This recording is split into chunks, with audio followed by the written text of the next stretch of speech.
John's usually my seat mate. There you go. So, okay. We're good then. You put the Santa Claus in you. Yes. Hey. Somehow I never want to do that thing because I don't want kids peeing on my lap. Thank you very much. You lost your voice? So then, 3 or 4 years ago, I filled in the chamber on that. The guy that was doing it couldn't be there.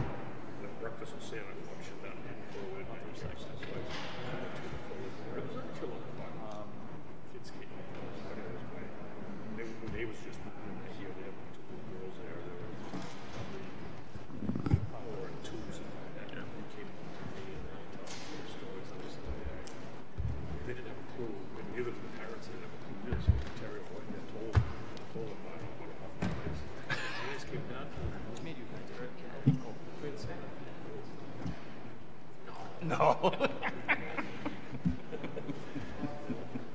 Oh well.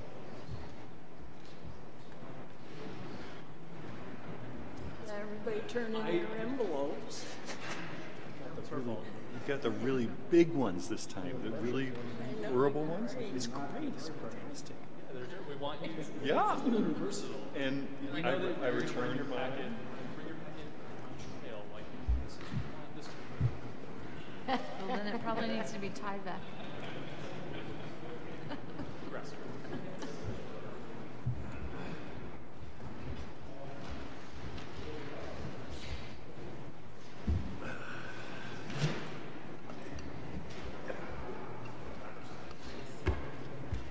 My wife and I, or my wife, you get your electric bill, it's got the envelope in it. She'll always pay the bill and bring the envelopes.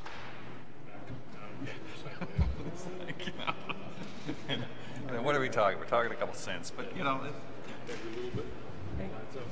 you folks finishing up your chapter? Finishing. The master? Yeah, we're still working on it. It's never done until it's done. Oh, okay. Well, Cindy Manson's.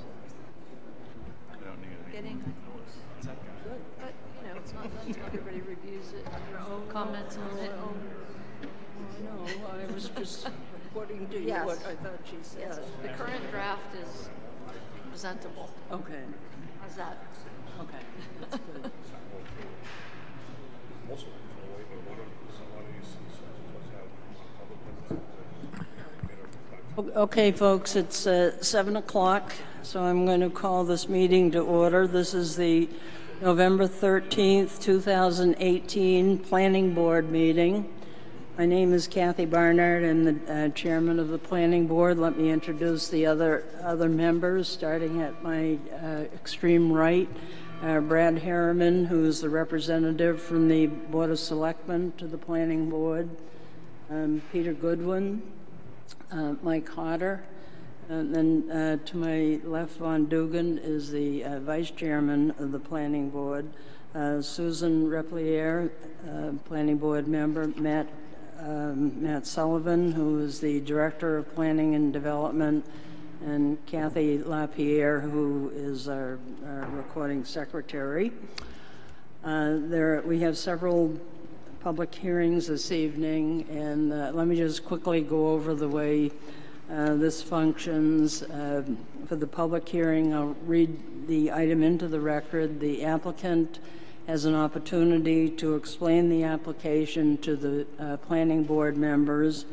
During that explanation, if any of the planning board members have questions, they ask them at that time. We then determine if there are any waivers to be granted. If there are, we need to deal with that issue and vote on granting the waivers. Then we would determine if an application is complete. If it is, we'd make a motion to accept the application as complete and open the public hearing. At that time, any member of the public that wants to comment on the application or ask any questions, anything of that nature, that would be the opportunity to do that.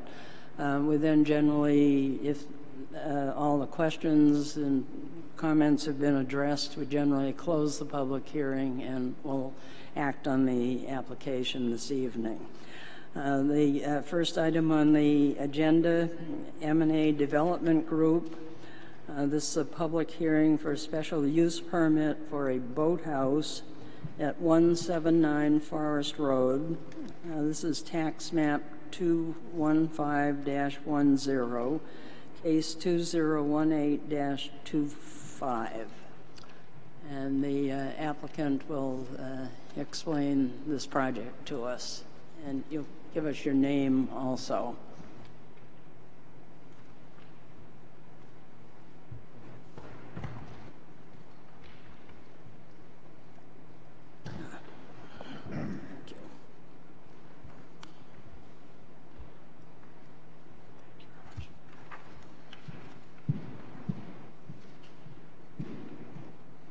Good evening. My name is Eric Buck. I'm a landscape architect with Terrain Planning and Design here, representing M&A Development Group for a project at 179 Forest Road, tax map 215, lot 10. Our special use permit that we're requesting is for construction of an 892 square foot boathouse on the shores of Lake Winnipesaukee. The existing lot has single-family residence on it. Large amount of shore frontage. The lot itself is the sort of northern point if you're looking up Winter Harbor from Cary Beach, and the proposed location of our boathouse is facing west towards the cove that Cary Beach is to the south of. So the doors of the boathouse would be on sort of the western point of that lot, providing protection from sand migration and that sort of thing coming down through Winter Harbor.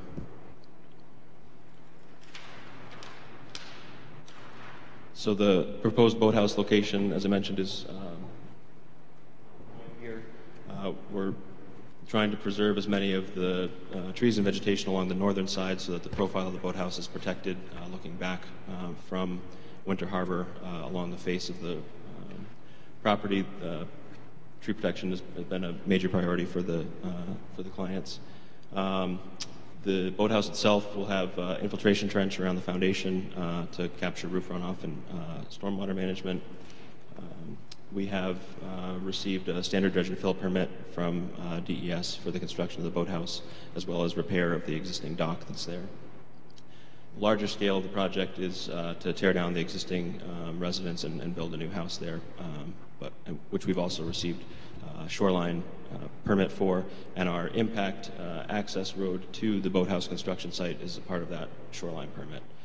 We're proposing restoration, planting along the impact road.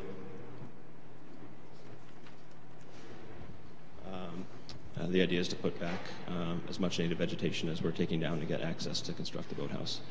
Client has retained Watermark Construction and Wood and Clay Builders to construct the boathouse itself. They're planned to use cofferdams, turbidity screens, standard shoreline construction, erosion control methods as they go about building this. We met with the technical review committee a month or so ago, reviewed the plans with everybody, and are here tonight seeking approval of our special use permit. Okay, and can you just define a little more specifically why you feel this meets the criteria in the special use permit, for a special use permit?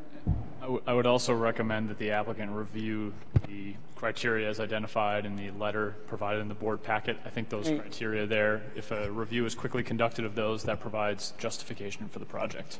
Sure.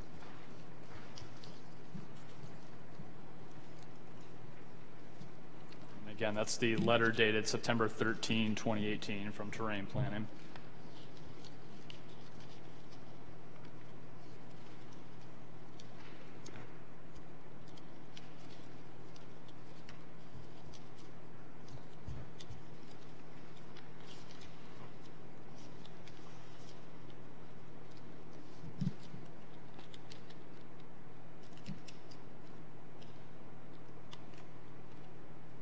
Do you have a copy of it? I don't think I have a copy Here of you that go, in file, right sorry. there.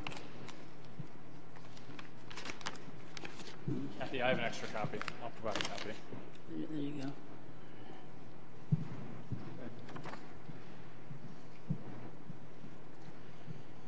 So So the proposed boathouse installation minimizes the degradation or loss of wetlands and wetland buffers, compensates for adverse impact and functions of the valuing wetlands and wetland buffers, including but not limited to the capacity of the wetland to support fish and wildlife. The activity minimizes the loss of wetlands, wetland buffers by placing the boathouse at the southern portion of the point of land on the property. It's selected to mitigate the amount of sand migration and reduces the need for dredge based on the elevation of the land, the slope of the land that's there. We've tried to minimize the amount of vegetation that's going to be removed, and the proposed construction that's related to the boathouse activity, the access road has been designed such that it is the path of least resistance to get to the boathouse with the least amount of vegetation. We're preventing flooding. The minimum impact of the boathouse, there will be no impact to the ability of the lake buffer. It's a dug-in boathouse. We're minimizing roof runoff with the installation of drip edge infiltration, as well as plantings along the exposed soils. Supply and protect surface and groundwaters. This project will not affect the lake's ability to supply and protect surface groundwaters. It could potentially assist in the ability as we're improving the quality of vegetation and creation of slightly increasing the size of the boat slips that are there. Loss of unique habitat. There will be no loss of unique habitat due to the abutting properties or downstream properties. The Heritage Bureau has found no record of the database for rare species. There's no loss or decrease of aquatic organisms. Proper erosion control will be taken place to control any siltation during construction. The project will not increase the dangers of flooding or pollution to abutting or downstream properties. The destruction of economic, aesthetic, or recreational, other public land, private use, wetlands communities. There'll be no destruction of any of the economic, aesthetic, or recreation private use values. There are numerous boathouses around Winter Harbor existing. Many of them are over the public water. This is proposed to be a dug-in boathouse within the property of our client. The proposed boathouse will not cause significant change to the wetland areas, related water bodies, or adjoining land. The proposed boathouse will not create negative impacts to the natural flow patterns of streams or other water courses. Provide for nutrient attenuation or augmentation of stream flow. This is on Lake Winnipesaukee, so stream flow is not an issue. It also provides, we'll also be following the standards of the shoreline protection standards. No fertilizer will be used on vegetation within 25 feet of the water body. Preserve and protect the important wildlife habitat and maintain an ecological balance. The proposed project will preserve and protect important wildlife habitat and maintain ecological balance with the maximum extent as practical. Again, the Heritage Bureau found no database of rare species on this property. We're going to be installing more of a diversity of plant material that's there now. Prevent the expenditure of municipal funds for the purpose of providing and or maintaining essential services and utilities which might be required as a result or abuse of inamorous use of wetlands. The proposed boathouse will not impact the expenditure of municipal funds for the purpose of providing and or maintaining essential services. The property owners are discussing the possibility of adding a dry hydrant to the boathouse, which was a request from the fire chief during our TRC meeting. It's something that this contractor has done before and is comfortable doing. Protection of the wetland water courses and surface and groundwater supplies for the water bodies of the town or city. Degradation, erosion control devices, as I mentioned, will be used along with best management practices to maintain erosion control throughout construction. Again, there'll be an infiltration trench around under the eaved edges of the boathouse itself, and then we're revegetating the impact area for construction. And we're going to preserve and enhance the aesthetics associated with the wetland conservation district. Again, the boathouse will aesthetically tie in with the other properties that's around Winter Harbor, and we feel that the revegetation around it exceeds what is there now. Okay, thank you. Yep. The Conservation Commission is required to review these applications, and they're not in favor of the construction of the boathouse. They said, noting boathouses are not the least impacting form of boat storage. You want to comment on Conservation's report to us? I would say that the idea of a standard peninsula dock sticking out into the water body that's public water versus having boat storage completely within your own property is more stewardly for boat storage. Okay. Matt Sullivan noted that he wasn't convinced the overhangs were included when you determine the size. The size can't exceed 900 square feet. So that's correct. Has that issue been addressed? It has been addressed. Yep. The watermark construction plan that was included in the application will be revised to show that the eaves are included in the dimensions that they have. And our shoreline permit, our dredge and fill permit from the state requires that our boathouse is also no larger than 900 square feet. So the square footage around the eaves is 892 square feet. So you're reducing the footprint? Yeah, the walls are inward more than what's shown on the watermark plan. Great. Matt?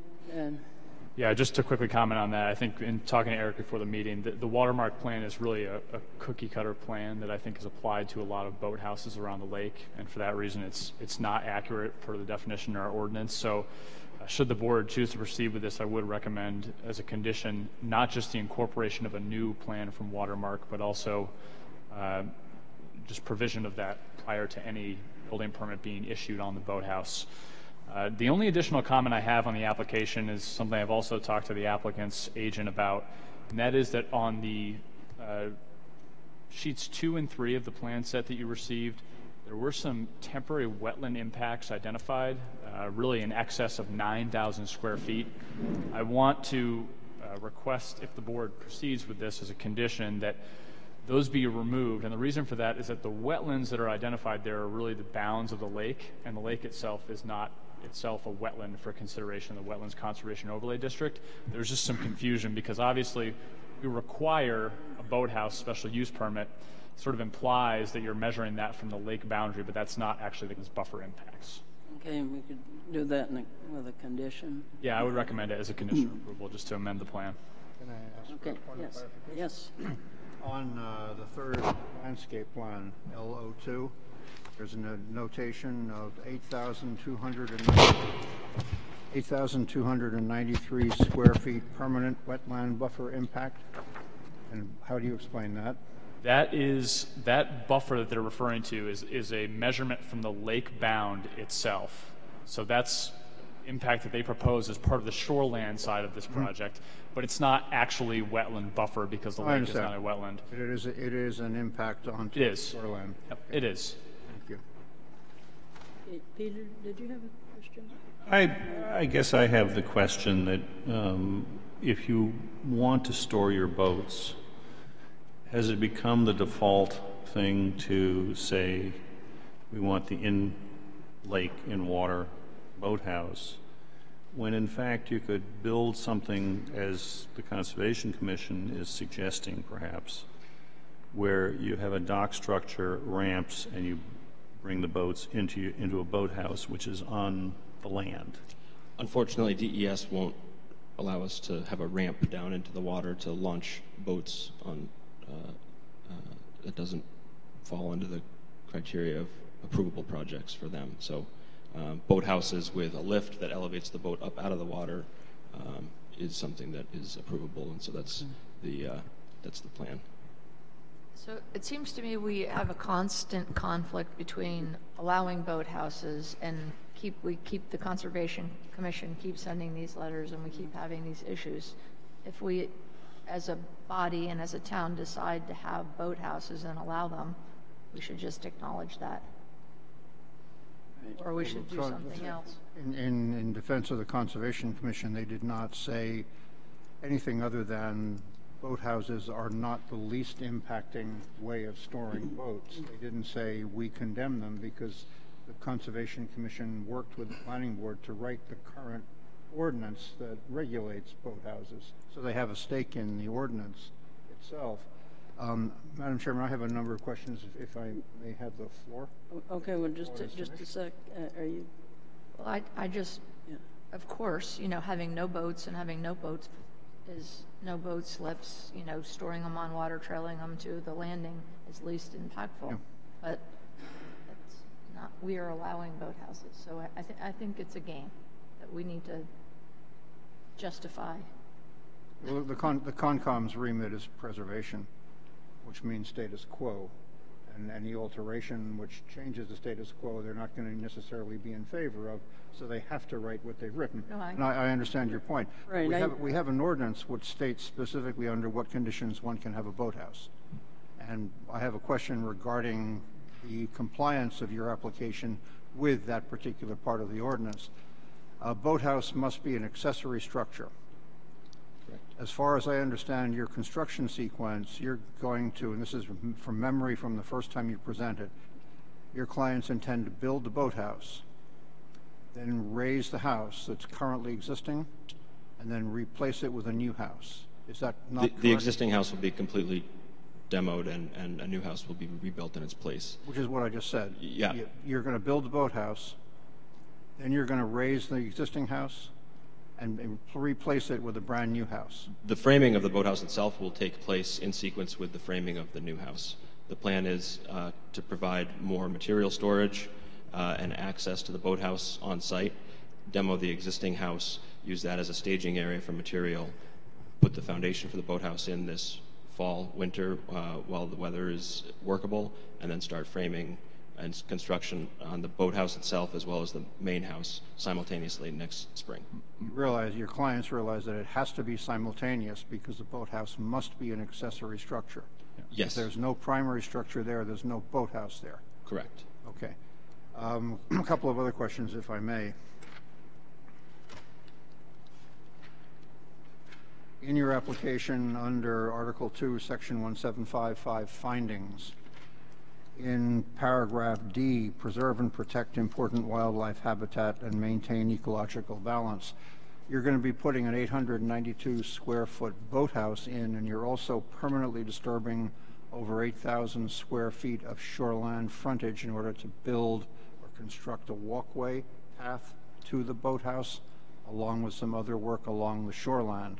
That doesn't seem to me to qualify for the least impacting use of the land as described in paragraph D, preserve and protect wildlife habitat, namely our lakefront. The siting of the boathouse itself, taking a step backward, as a boathouse construction is an approvable project, the siting of the boathouse was done in a way that we feel has the least amount of impact on the site itself. So I understand. You use the words, or your application uses the words maximum extent practicable. Practicable assumes you get to do what you want to do. That means it's practicable. The Conservation Commission's concern is it's the least impacting solution to boat storage on the property. In order to grant this application, we would be allowing an impact of over 8,000 square feet of lake frontage to accommodate your goals. That doesn't seem to me to be within the meaning of paragraph D of this ordinance. It can't possibly be 8,000 square feet of I think the 8,000 square feet is referring to the shoreline impact associated with the house construction itself. Yep. The impact for the boathouse is within that 8,000 square feet, but it's not in total of that 8,000 square feet. Well, maybe I misread the report. It's 8,000 square feet and is pointing to a walkway leading from the house. It is very deceiving. It's very deceiving because that walkway is not even close to 8,000 square feet in size. I think that is a total disturbance for the entirety of the project. Entire project? It's a remnant of the shoreland plan. Application, yeah. And it really, again, that's another reason why I'd like it removed, because it's very confusing the way it's presented here. That square footage is not tied to the project at hand? No, not in any way. Not in any way. If I could show you again on the plan, larger plan. My concerns have been answered that on that respect. And I only have one area left to question you on, and that is under paragraph G, preserve and enhance the aesthetic values associated with the Wetlands Conservation Overlay District. Your boathouse, your proposed boathouse, is going to be in direct view of Cary Beach. It's going to be something else that people at Cary Beach and people living in the inner part of the bay there are going to have to be dealing with that they're not currently dealing with now.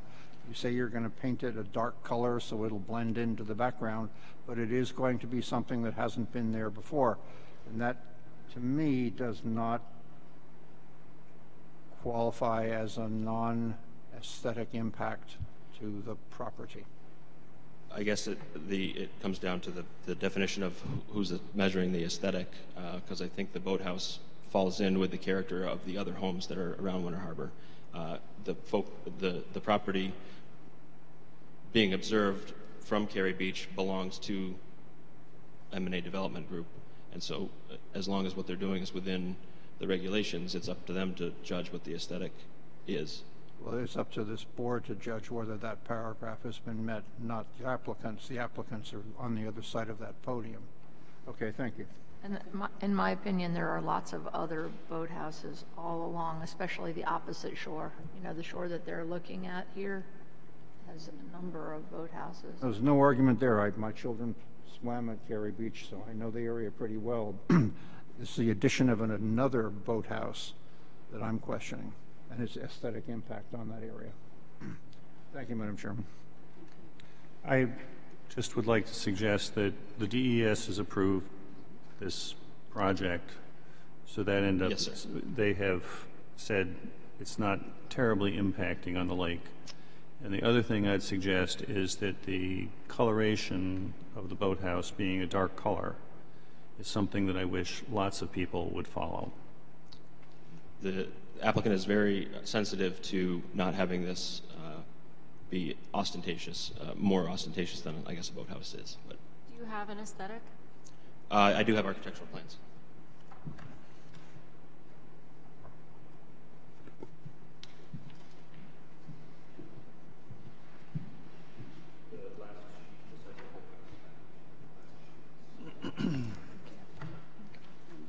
Remember, the house is not before us, it's the boathouse. Correct.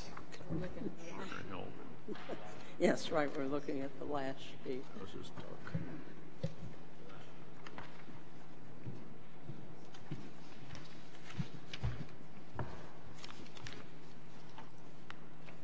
Matt, did you want to add something? And also, could you comment on the height? Because there is an allowable height not to exceed 20 feet. Certainly. Well, I would just say that at this point, I do recommend the application is complete. I think the applicant has provided all the materials for completeness. But to quickly comment on the height restriction, there is a 20-foot height restriction on boathouses as permitted for this type of project. Obviously, that height is measured based on mean natural grade around the boathouse to the midpoint of the roof. And based on the architecturals that have been supplied here, showing 16-foot 10 height to the peak of the roof, I would say that this plan is compliant with the regulation. And that's from the water line. That's Right. correct. Thank you. Okay, any other questions at this point? Would somebody be willing to make a motion to accept this application? I believe all of the required documents have been submitted. So moved.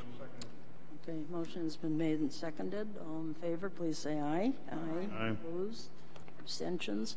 Okay, this is the time if anyone in the public wants to comment on this particular proposal for the boathouse. Now would be the time to do that. Okay, I don't see anyone getting up to comment. Board members, do you have any other questions, information you need? Matt, did you have some conditions that you think we should consider? Sure. So should the board choose to proceed with an approval on this, I've recommended 8 conditions in my memo, and I'm going to add a 9th condition as well to this. The first condition is incorporation of the plans. There were obviously several plans included in the application package.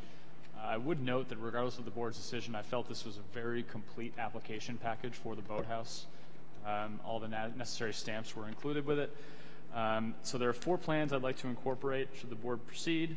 First being the existing conditions plan, the second being the landscape overview plan, third being the landscape plan specifically, and then the fourth being the proposed dug-in boathouse detail. I'd just like to point out, though, that that detail should be based on the cap of 900 square feet, not the watermark construction drawing that was provided in the application package, so that would need to be amended. Condition 2, the incorporation of all the documentation submitted in the application package. Condition 3, pre-construction siltation and erosion control measures. 3 particular things identified in the application: the turbidity curtain, cofferdam, and silt fencing as shown on the plan. Condition 4, an inspection by the town of all erosion and siltation devices prior to construction. Condition 5, the correction of the plans to remove those temporary buffer impacts that we talked about just a few minutes ago. Condition 6, erosion and siltation devices to be installed adjacent to any poorly drained soils. These are predominantly on sort of the upland portion of the lot, not necessarily related directly to the boathouse, but I think an important part of the shoreland plan. Condition 7, certificate of completion not to be granted on the boathouse until the foundation for the primary structure is complete, just to protect the phasing of this. Condition 8, the applicant shall be responsible for recording fees associated with this.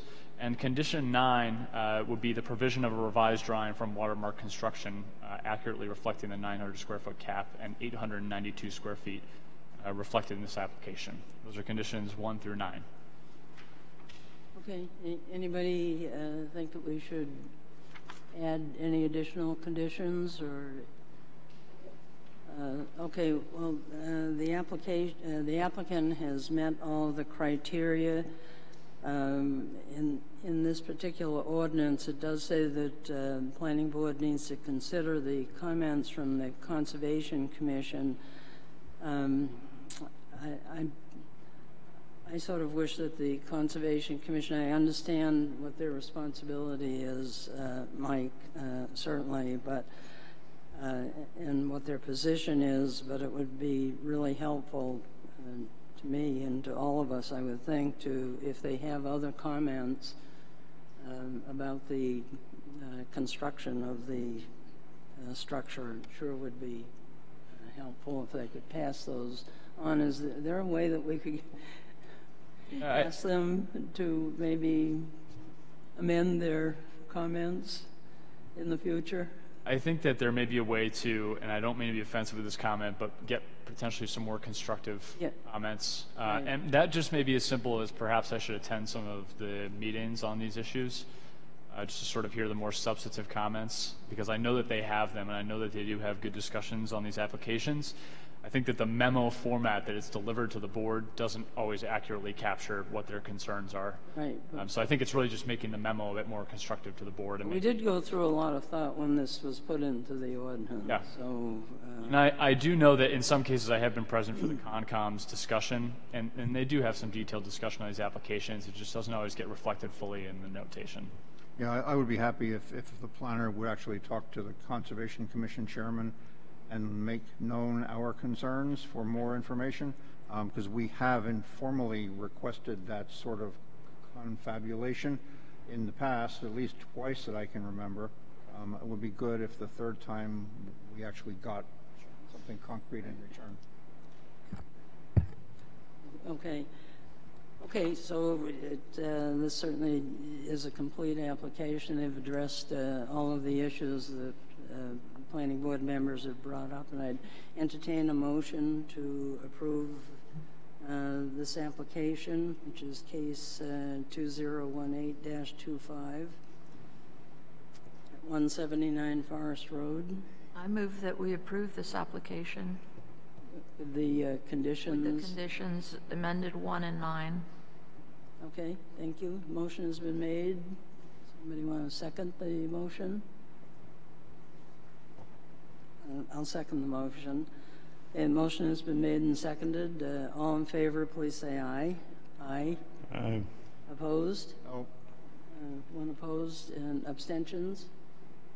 Okay, so one in opposition, others in favor. Okay, thank you very much. Next application, 470 Sewell Road, Glynis, Bergdorf.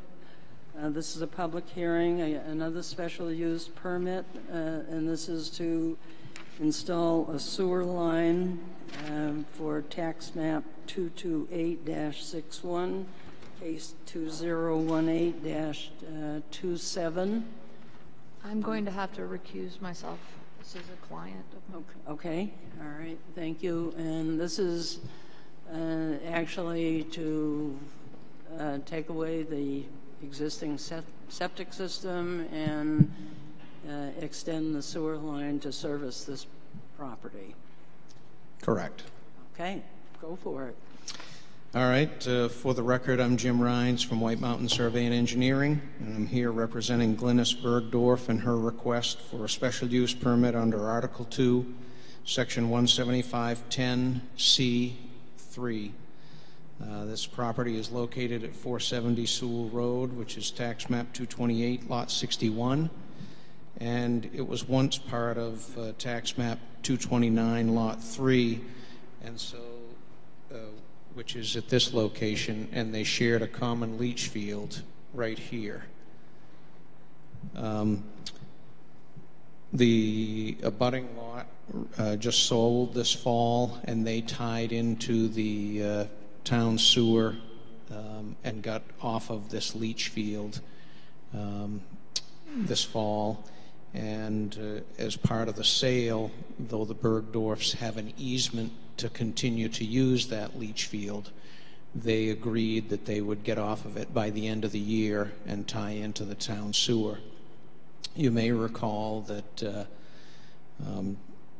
Southerns extended the municipal sewer out Sewell Road, and all of the properties that they went by, they put in sewer stubs. And the sewer stub is right here at just onto the property line, and so that's where they will connect. The proposal is to replace the existing septic tank, and that's down in this area that pumps up to this leach field, and they'll put in a new septic tank with a pump line that will come across here and then up the driveway. It's going to run easterly of the bunkhouse and then to the sewer stub. Since they'll be digging up a portion of their driveway, they want to simultaneously remove some protruding rocks that have heaved up out of the driveway and then repave the entire driveway. At the state level, to repair the driveway and repave it doesn't require a special shoreland permit, but the sewer line does, and because of the size of the impact and no additional impervious being added, it's a permit by notification. It's permit by notification number 2018-3424. It was logged in on the 8th of November, and they have 5 days to approve. I checked the website. Usually it says it's accepted, but they didn't. You can't click on it and see it yet. It's not live, but I suspect it probably, if they might do it tonight or tomorrow or something. There is 1,084 square feet of temporary impact within the buffer, which I've outlined here in yellow. This is the buffer is this green line here, and so the work inside of it is the 1,084 square feet, and that's related to the sewer line. There is the driveway work is within the buffer is 1,601 square feet. In order to be granted the permit, they're under 175C3.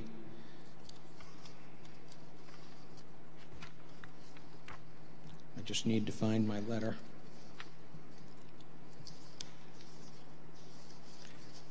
We have to demonstrate that the use shall be located and constructed in such a way as to avoid or minimize any detrimental impact upon the wetlands and consistent with the state recommended design standards, and that only if no viable alternative outside of the wetlands setback or buffer zone, which has a less detrimental impact.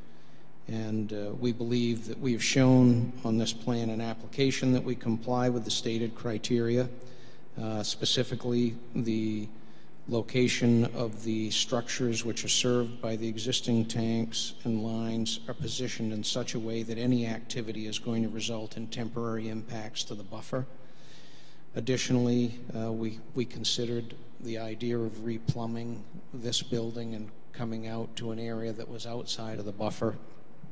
But due to the fact that there's some bedrock and you'd need to take down trees closer to the lake where it's not disturbed now, that seemed contrary to the intent of the ordinance. So since there was no viable alternative outside of the wetlands buffer, which had a less detrimental impact to the site, we believe that we've satisfied the criteria. And finally, I would just point out that there are no actual wetlands impacts, only impacts to the buffer. And with that, I'd be happy to answer any questions that the board or the public may have. Matt, did you want to? I really have no comments on this particular application. I would actually add a positive here that I think any potential connection to municipal service, sewer service, is a very positive thing for our natural resources. And despite the fact that there is an impact to the wetland buffer here, I view this project very favorably for the board's review. Okay, and Conservation Commission reviewed this. No Didn't have any issues. Board members, any questions? I'd suggest that over on Lake Sunapee, they have worked to get all the lakeshore houses onto the sewer system. And so this, to me, is a step in the right direction. I agree. Yeah, I mean, there was a time when they were talking about doing a sewer all the way around Winnipesaukee. Yep. Made it on the other side of the lake, quite a bit of it, but not so much here. Okay, then would somebody be willing to make a motion to accept this application as complete? So moved. Motion has been made and seconded. All in favor, please say aye. Aye. Opposed? Abstentions? Okay, if there's any member of the public that wanted to comment on this application at 470 Sewell Road, now is the time to do that. I don't see anyone. So, Matt, did you have some conditions for us to consider? Yes, I do have 7 conditions to the board's consideration. The first being the incorporation of the special use permit plan or special use permit and shoreline redevelopment plan. Second being incorporation of the documentation and materials submitted to the application. Third being complying with the pre-construction siltation and erosion control, in this case particularly the silt fencing that's proposed on the plan. Condition 4, large format copies of the plan to be provided with the CWS stamp on them as a final plan set. Condition 5, inspection of the town should be required of siltation devices prior to construction, and obviously coordination with the Public Works Department would be a critical piece of this. The applicant shall be responsible for all recording fees, condition 6, and then condition 7 being the wetlands boundary monumentation under 175 9.1 must be completed with items 1 through 4. So those are conditions 1 through 7 of this potential approval. Okay.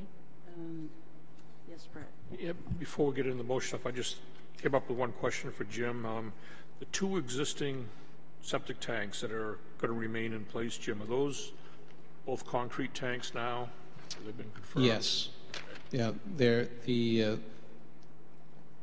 Randy's studying my plan, but you'll see we're replacing one tank that will be removed, but the tank that is closer to the leach field, that tank has actually the top of it has started to crush in, yeah. So they're gonna fill that in place. I don't think they could get it out of there. So it'll be pumped and filled. Yep. Okay. Okay. Anything else? Then I'll go ahead and close the public hearing. And this application is complete. I think the issues as far as the special use permit have been addressed. Somebody be willing to make a motion to approve the application with the conditions just indicated? Madam Chairman, I'll be happy to make a motion to approve case number 2018-27, 470 Sewell Road, tax map 228-061, application for a special use permit with the conditions 1 through 7 as enumerated by the planner. Thank you. Motion has been made. Second, anyone? Second. Motion has been made and seconded. All in favor, please say aye. Aye. Aye. Opposed? Abstentions? Okay. Thank you very much. Okay. On will return. The next application, Joseph and Cynthia Melanson, 2002 Trust. This is a public hearing for a two-lot subdivision. The address, 17 Highland Terrace, Maplewood Drive in Armstrong Road. This is tax map 201-81, case 2018-28. Good evening. Good evening. And this applicant has already been to ZBA. That's correct. For the Tell us record, about that. Randy Tatro, Norway Plains, survey of record for the applicant. The applicant and additional representation are here, and they're located to my right. The Joseph and Cynthia Melanson Trust is the applicant, and they're located at 17 Highland Terrace. It's a 4.5 acre lot that currently exists with frontage on Highland Terrace and Maplewood Drive. The proposal, the Reader's Digest version, is proposal is divided into two lots, just under 1.5 acre, 1.38 acres on the Highland Terrace side with the existing house, and just over around a 3.1 acre parcel on the Maplewood Drive side, its existing field. They both have over the 150-foot required frontage. They both are under 5 acres, so both lots will require subdivision approval from NHDES subdivision, which we've just applied for. We can go into the details, but generally they both meet the lot size by soil type quite easily because of the town water. They're serviced by town water, existing septic systems. The existing house has an existing septic system, but still will need state subdivision approval. New test pit, 4K area, which we've done, and the vacant lot, the 3 acre lot in the field, will require state subdivision approval as well, and approved 4K area, which shows on the plan. Again, the lot size by soil type information is located on the lower left-hand side of the topographic sheet. And generally, it would be a little bit closer in meeting the requirements. Well, not the 3 acre piece, but the 1.5 acre piece would. But because of the town water factor, the state allows a 50% reduction in the required lot size, and the town requires a 20% reduction in the required lot size by soil type. So if you look at the figures down there without me reiterating them, they quite easily make that cut. The only other... There are some waivers. Yeah, no, well, I'm not requesting any waivers. Oh, no waivers. But I can right. speak to at least the guts of the variance. The variance is there was some question on the qualifying frontage on the Maplewood Drive side. There was a variance that was secured that was granted that approved the lot to be subdivided with the required frontage on Maplewood Drive. So in this particular case, I give you a quick little history. The 50-foot right-of-way created on Maplewood Drive was on a subdivision plan approved by the planning board and recorded in 1974. It was also shown on a plan in 2003 by Mike McLean when part of this parcel was subdivided out on the Berrywood Drive side, if you can picture where you are. At that point in time, the 1.5 acre parcel that was created in 1962 around the existing house on the Highland Terrace side was combined with the field, hence the 4.5 acre parcel that we have today. I'm not going too fast, right? Okay, so technically what I'm trying to say is it was 2 parcels back in 2003.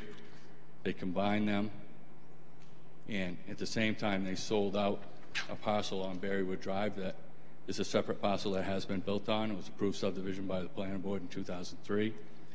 Now, the request by the applicant is to subdivide the house back off on a 1.38 acre parcel and create a separate 3 acre parcel in the existing field. That's the quick version of it.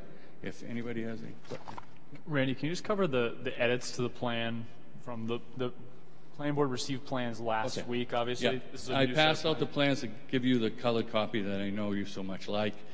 But additionally, when we submitted the plans for the application deadline, the next day, or that same afternoon, the potential buyer of the lot had a discussion with the owner, and they wanted to slightly tweak the line between the house lot and the field lot, which resulted in less than, I think, around a 0.1 or a tenth of an acre change. It wasn't substantive, and we went to the TRC with the correct plans, so it was determined that that wasn't, that didn't need to reapply or anything like that. So, but I think they may have the correct copies because I think I supplied Terry with correct copies. And just quickly cover notes 7 and 8 that were added on the relative to the variance and Maplewood Drive as well. Notes 7 and 8, I think, were not on their plans they received.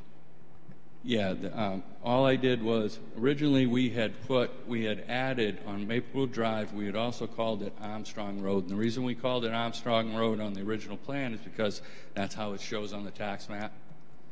So we kind of put AKA Armstrong Road, but really Armstrong Road is the one that comes in from 109. It doesn't ever get to Maplewood Drive. So in these slightly amended new plans, we took off Armstrong Road and we took off private road since it was determined to be a town road.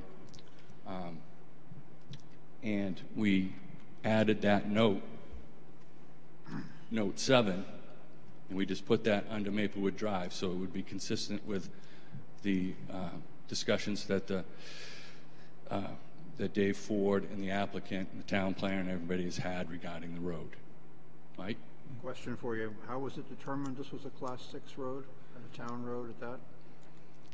How it was determined was there was research done by the applicant's attorney, researching the town files from the original subdivision and the correspondence between the original applicant and the road agent at the time.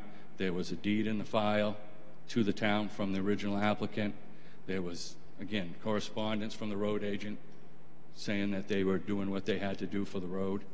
So instead of them calling it a Class 5 because it couldn't be determined fully that it had been maintained by the town other than sparingly over the years, which is why I called it a private road originally,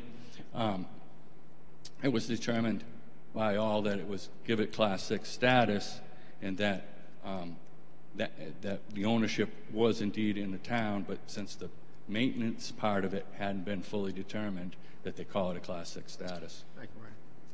I don't want to complicate it more, but just a little more on that. So essentially, Kurt Pike recommended this road, or there was a request made to Kurt Pike and the town made in the 80s regarding this road. And Kurt Pike reviewed the road and determined that Maplewood Drive, with the exception of the portion shown on this plan, in his opinion, could be accepted as a town road. The portion shown in this plan, he recommended not to be accepted because it did not offer a turnaround that would be required. However, although that was Kurt Pike's opinion, when the Board of Selectmen actually took their vote, they did not differentiate and actually decided to accept and lay out the entirety of Maplewood Drive.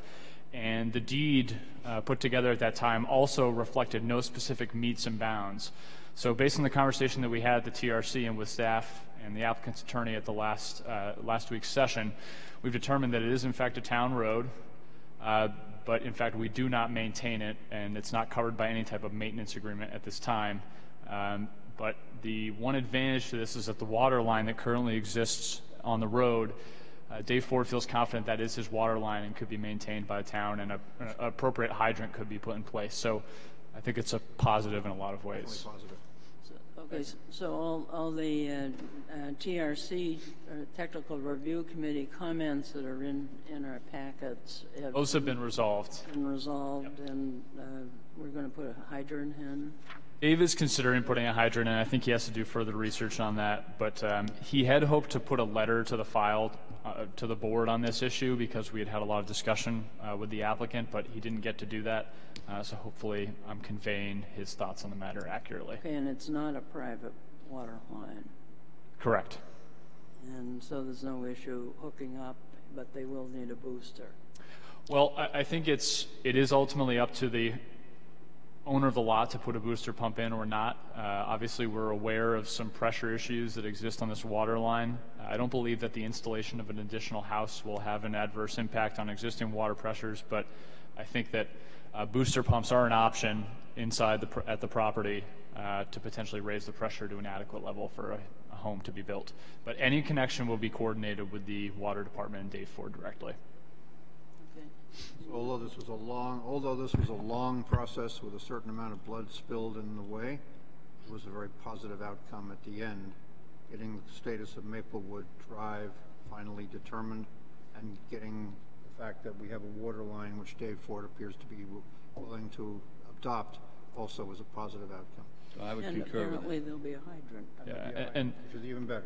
And you know, I'd like to apologize to the applicant. We really went round and round on the status of this road, but I think ultimately we determined that we're pretty clear in the determination. But just as a note, in the 2003 application materials, there were both public, private, and public Class 6 references included in it. So even at that time, it was very unclear what the status of the road was. So I think we've resolved it as part of this application, which is great. Okay. Okay, other questions? So the language of the variance, what specifically did they get a variance from? So road frontage in this zone, road frontage. And as part of that variance, I had recommended a condition that all of the frontage on Maplewood Drive would have to be used for this lot, and they've complied with that condition here.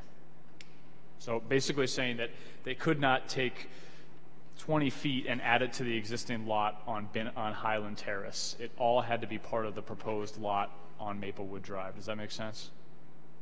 No. So my concern was, if you look at the plan, that this lot would actually be split down the middle for some reason. So if a variance was granted, I wanted to ensure that the entirety of the frontage here would be used as part of any subdivided They lot. would have to go back for a variance. Exactly. Yeah. Oh, okay. Okay, so all of the required documents have been submitted. All the issues have been addressed, including the form factor. Yep, the form factor is on here. It was in Matt's, plan of review. Yep. I And think the smaller lot was a 22 and the other one was an 18 or vice versa. Yeah, the smaller lot, the 1.5 acre lot and 1.38 acre lot was an 18 form factor, and the 3.02 or 3.14 acre lot was a 22, which the top is 35. okay, no Yeah. waivers are needed, so the application is then considered complete. So moved. Thank you. Seconded. Motion has been made and seconded that the application is complete. All in favor, please say aye. Aye. Any opposed? Abstentions? Okay, I'll open the public hearing for this application. If there's anyone in the audience that'd like to comment, now is the time to do that. Okay, Matt, do you have some conditions? Sure. So I've recommended 6 conditions. The first being the incorporation of the 2 plans. There are 2 subdivision plans presented with the application. And actually there are 3 plans, as you see, presented this evening, one with the aerial image. So I'd suggest incorporation of these 3 plans dated current to November 12th, as shown on those plans. Condition 2, submitting a Mylar plan for recording at Carroll County Registry of Deeds. Condition 3, NHDES subdivision approval is necessary and should be provided to the town. Condition 4, payment of all recording fees. Condition 5, certificate of monumentation and monumentation to be completed. And condition 6, incorporation of all the materials presented in the in the application package. 1 through 6. Thank you. Board members, do you see the need for any other conditions? I have a question. Is there any indication from the variance that the driveway created for this new lot be opposite, let's say, the driveway from the across the street property? There wasn't a discussion of that particular issue at the ZBA level. So it could be anywhere on the frontage? Yep. Typically, the Public Works Department pushes driveways 10 feet from the property bounds, so I would expect that would be the case here. But beyond that, I don't think there's been any discussion about the driveway location. We have issues about where the road gets plowed to. That's a good point. Yeah, I mean, I hate to say that's sort of outside the scope of the board, but you'll see that on the third plan, they do have a proposed driveway location, which is really sort of a bit on the southern side of the road, but really mostly in the middle of the lot. It's a proposed one, and it was put in that location because there's an existing barway in the stone wall with a gate that was there from, you know, when it was a farm or whatever. It's the one that's used right now to access the field. So we use that for proposed driveway. If someone, a new owner or someone wants to build on that lot, they may have a better idea, and they'd have to approach that with Dave, you know, to figure out if there's a better spot. Yeah, I think we should confine ourselves to the matter at hand, the subdivision approval, rather than trying to fine-tune where individual bits of this subdivision are going to go. Yeah, sometimes there's a site distance issue, or sometimes there's a grade issue. In this case, there's neither.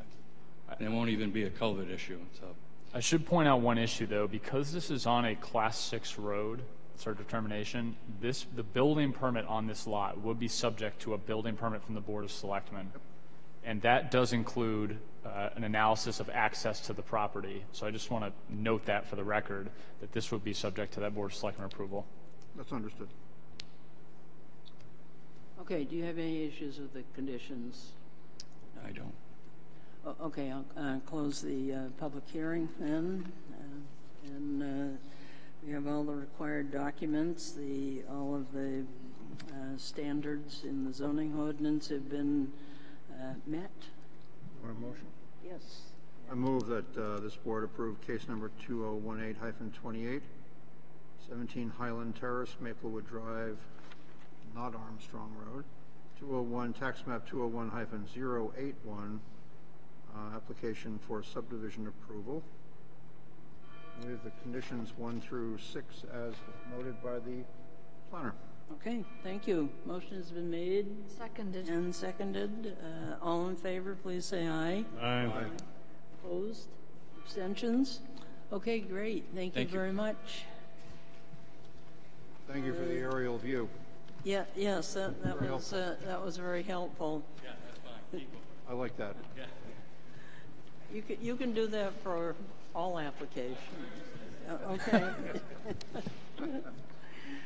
Okay, the next application, Philip Spencer and Frederick Pyle? Is that how we pronounce it? Peel Revocable Trust, sorry. This is a public hearing for a 2-lot subdivision at 990 Center Street, tax map 71-1 and 2, case 2018-29. Okay, it's your turn. And you do have some waivers. Say again? You have waivers. Yes. You have a letter of authorization. I do not.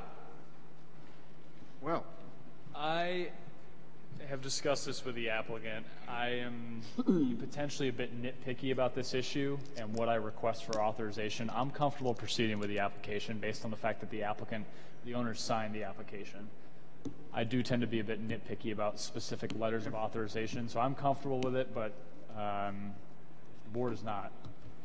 You could rule the application incomplete. Well, we could get a condition that says, you know, signature Being an agent. Yeah, with the, yeah, I guess we can discuss that.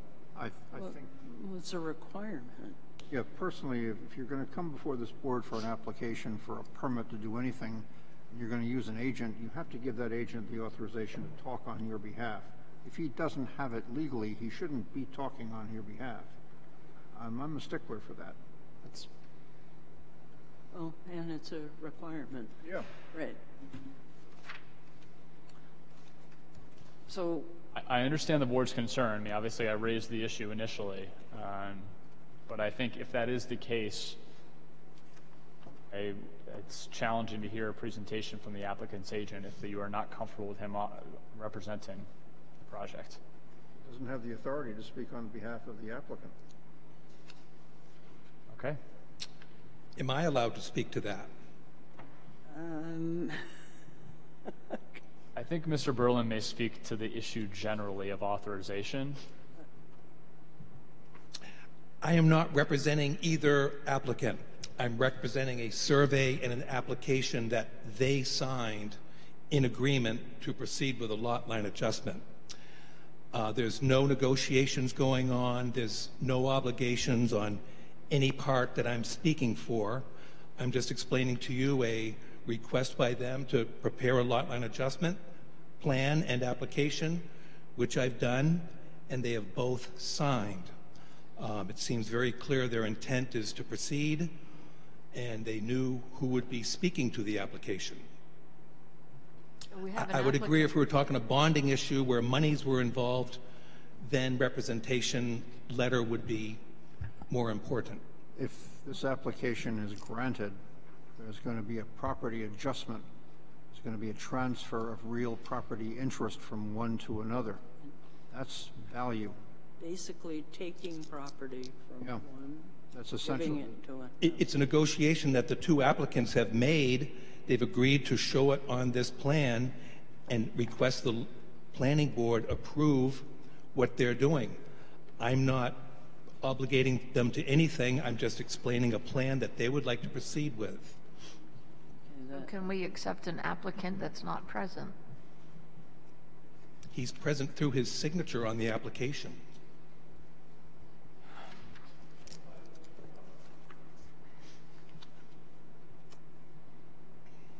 I think if the board wants to be cautious, it's best to continue the application to next week, and I understand that. I think that that may be the best action, but I do think that a signed application that clearly describes the project is one form of at least authorizing the application. It's really a question of Mr. Berlin's ability to represent the application this evening. Is that clear? So the board could consider the application, but I think a presentation by Mr. Berlin would be the complicating factor here, because it sounds like the board is not comfortable with him. Well, I don't want to put the town in jeopardy by doing something that I don't think we should be doing. Okay. That's where I'm coming from. Okay. And I mean, it's pretty clear. If we were to act on this application, we're taking some property from one and basically giving it to another. Mm-hmm. And That's that untrue. would be on an approved map by this board. So that, therefore, the town then may or may not be in jeopardy if someone were to question it. So that's... But approval of this application doesn't transfer any land. It only allows them to transfer the land later from one owner to the other by deed. All you're doing is approving the vehicle to allow them to let that happen. And I don't find any need in any application forms, checklist, or the regulations where it mentions a letter of authorization.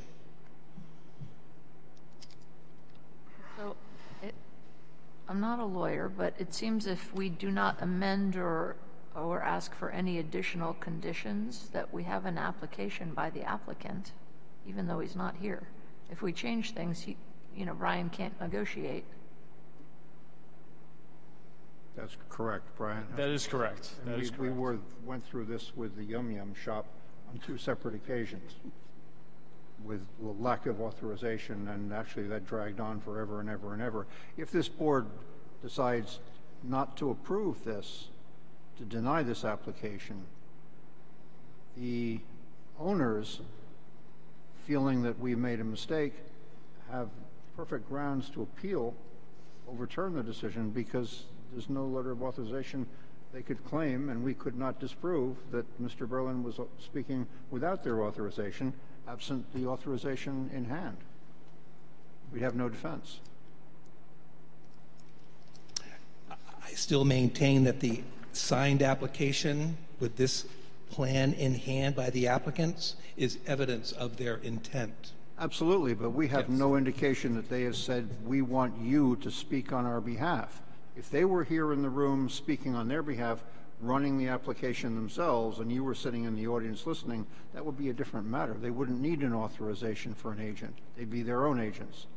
But if they're going to use you as their agent, we do not have any indication from them that that is the case, other than the fact that you possess their application forms. I'm losing my voice, but I'm Philip Spencer, the owner of this property, and I hired Brian Berlin, and with Fred Peel's authorization to obtain some of his property, and Brian did the original work for me so I could have a boat building shop there. Sorry, I'm losing my voice. Anyway, I've hired him as my agent to speak on my behalf, and Mr. Peel is very comfortable with having Brian represent the two of us. We're just trying to get this thing off, set in motion to get permission from the board to start the process. This is just the start of the process. Doesn't mean that I'm buying, I'm working out a deal with Mr. Peel, but I would like Brian to present this to the board and get approval for the potential subdivision. I'd like to make clear, I represent no person. I represent an application signed by two people who wish to embark on this plan. I would be more comfortable if we moved this to next week. Right. Continued it to next week. I think we should confirm that an authorization letter could be provided in advance of next week's meeting, Right. if that is the board's action. Do it at the meeting. I can't imagine them denying such a request. It just seems rather burdensome on our side of the table. It's a burden that's shared by every application that comes before this board. You're not the only one who's being asked to carry it. Right. It would be nice if it was in a checklist somewhere or on the application form. I don't mean to argue, and I guess I should. Well, no, I mean, I think Mr. Berlin is correct that it's not a specific application checklist item. I think that's absolutely correct. Well, I'll point out that this board sees a fairly small number of agents, usually surveyors of one sort or managers of firms like Mr. Berlin's. They become over time quite used to the process required, and it's unusual for this board not to have a letter of authorization in the file on an application. The only difference there is Mr. Berlin is not his agent. So the applicant has signed the application, he is just not present.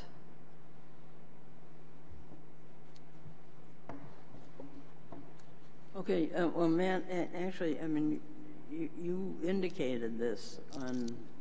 I did indicate this. I did indicate this. In his comments and even bolded it. So yeah, you can see why we're paying attention to it. I fully understand, and I did reach out to Mr. Berlin before the meeting. We exchanged some emails about the issue. It became clear to me that it wasn't going to be possible to get authorization for the meeting tonight. The board does have alternative options, though, or an alternative option, in my opinion, and that is to consider the application without a presentation by the applicant. The board could consider the application just as it's presented without Mr. Berlin being involved in any sort of presentation. That's up to you, obviously, as the board, but that is an alternative that would not involve Mr. Berlin. No, that isn't an alternative because there are waivers being requested, and we have to receive some information as to why we should grant the waivers. I mean, we can't to say, oh, okay, well, we're going to grant the waivers. No, I understand, Kathy, You need to but there is a justify. justification included. So I'm just saying that you have the materials necessary, I think, to make a determination. I'm not saying that you necessarily have enough, but I think you have a complete application here. It's just a question of whether or not the board feels that a presentation by the applicant is necessary, as we have with all applications. We have documentation on form factor compliance. There's another issue that you raised that was Form factor compliance is actually my mistake. For lots with over 300 feet of road frontage, form factor does not apply regardless of their size. So that issue is no longer outstanding. And Mr. Berlin pointed that out to me when we exchanged emails today. Okay. Okay, board members, how do you want to proceed? It's being a democracy where we all participate. I think we would be doing a disservice to the two landowners if we were to proceed without a presentation by an agent. Yeah, well, yes, I agree. I don't think it would be I fair. don't think that would be a good idea at all. In absence of a presentation, unless there's some land deal pending, which is not known to me, I don't see why a week is a fatal delay to the business. Have we ever had an applicant supply materials and not show up? Not in my experience here in town. I don't recall. No. And I'm not aware of a situation like that. Where the board's forced to basically consider the application as presented. Is, yeah. Yeah, I can't think of an example of that. Right, yeah. No, I can't think of any time when that has happened. Is there a downside to putting this off until next week that we can get the letter? I mean, or some authorization? I think so. Or could we go ahead and not listen to the, see, that doesn't Yeah, I don't think you can seem do one. right No, either. I'd be happy to make a motion to continue this to next Tuesday, the 20th. Right, we'll do it the first thing on the agenda. What was the date again, please? The 20th, a week from 20th. today, Brian? That should work. Is that okay? Yes, we will Okay. make sure we have a letter.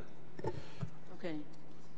Okay, so, well, why don't you go ahead and make your motion? I move that the board continue this application, case number 2018-29, 990 Center Street, tax map 071-001 and 002, to the next meeting to be held on September the 20th, Tuesday evening. November. November. November.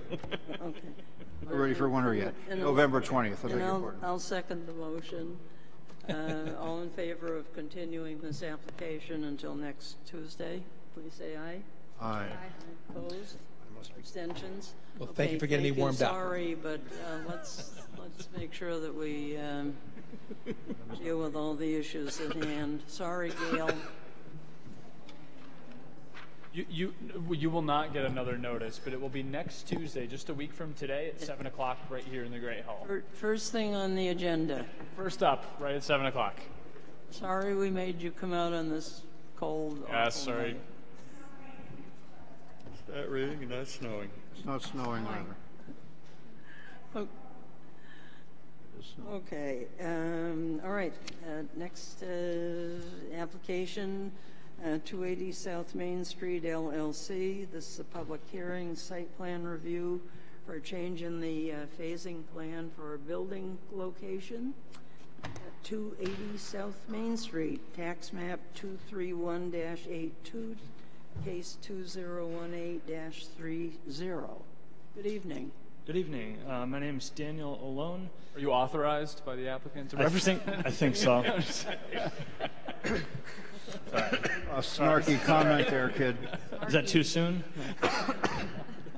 I'm project manager at Berry Surveying and Engineering, representing this project tonight, located at tax map 231, lot 82, which is the project or the property that has the Crescent Lake Inn and Suites, formerly known as the Lake Motel, sited on it.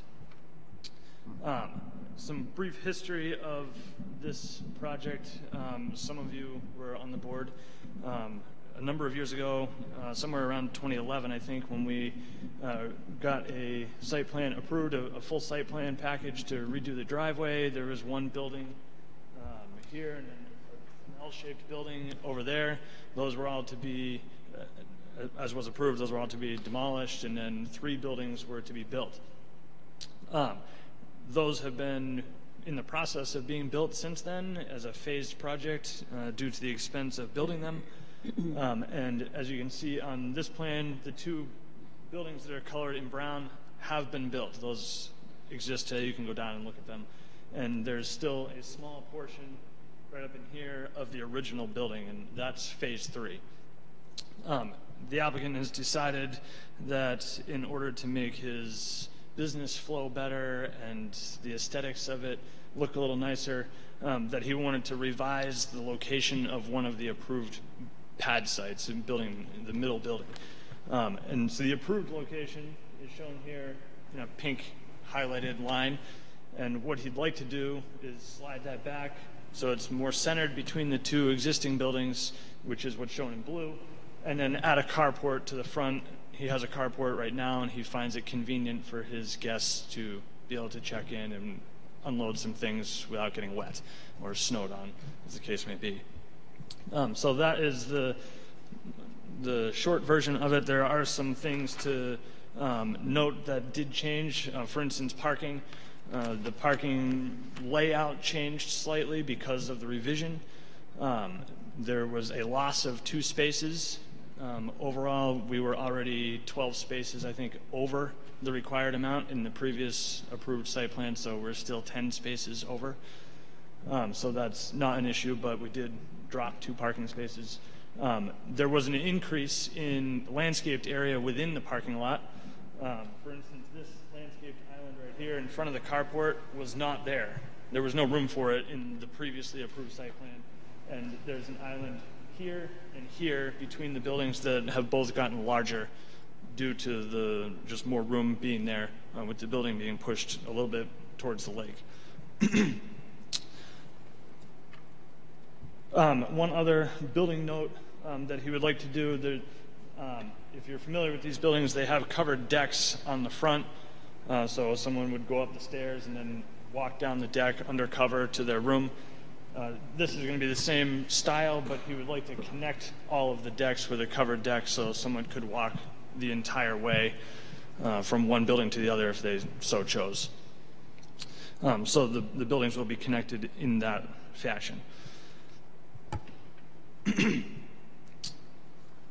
There was, we did provide revised plans this afternoon, and that was due to Matt picking up on a couple of notation errors that we had on the plan. For instance, the parking that I just mentioned, the parking total was listed incorrectly, so we recounted them and fixed that chart. And then the total unit number was also listed incorrectly on a couple of these buildings. When we started this whole process in 2010, 2011, he had 36 total units on the site between the 2 buildings, the L-shaped building and the main motel building. And the proposal is now, once this 3rd phase is complete, he will then have 36 units again. So a couple of the buildings were mislabeled, and it showed a total of 41 units, which is not the case. There will be 36 in total. Dan, can you just quickly walk through how many units in each building? Yep. So this building has 14 total units. The proposed building will have 12 units and some office space. It's the same size, same building, but there will be an office in there in place of 2 of the units.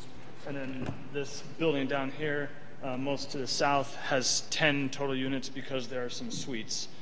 So they're all the same size building, but because of the office and then the addition of some suites and the larger room sizing, the total unit number is 36.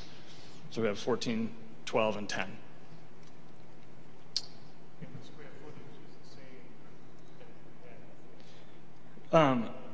Yeah, as far as drainage, there is a slight increase in impervious surface with this proposal than what was previously approved.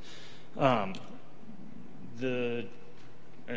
we talked about this, or it was Chris Berry my boss, who was at the TRC, talking with Dave Ford about it, and Dave Ford indicated that we could do some low-impact design, either a rain garden or some dry wells or something, probably in the landscaped islands, if the board thought that that would be necessary to make up for that. But Chris did bring to my attention that the effective impervious has actually gone down because of the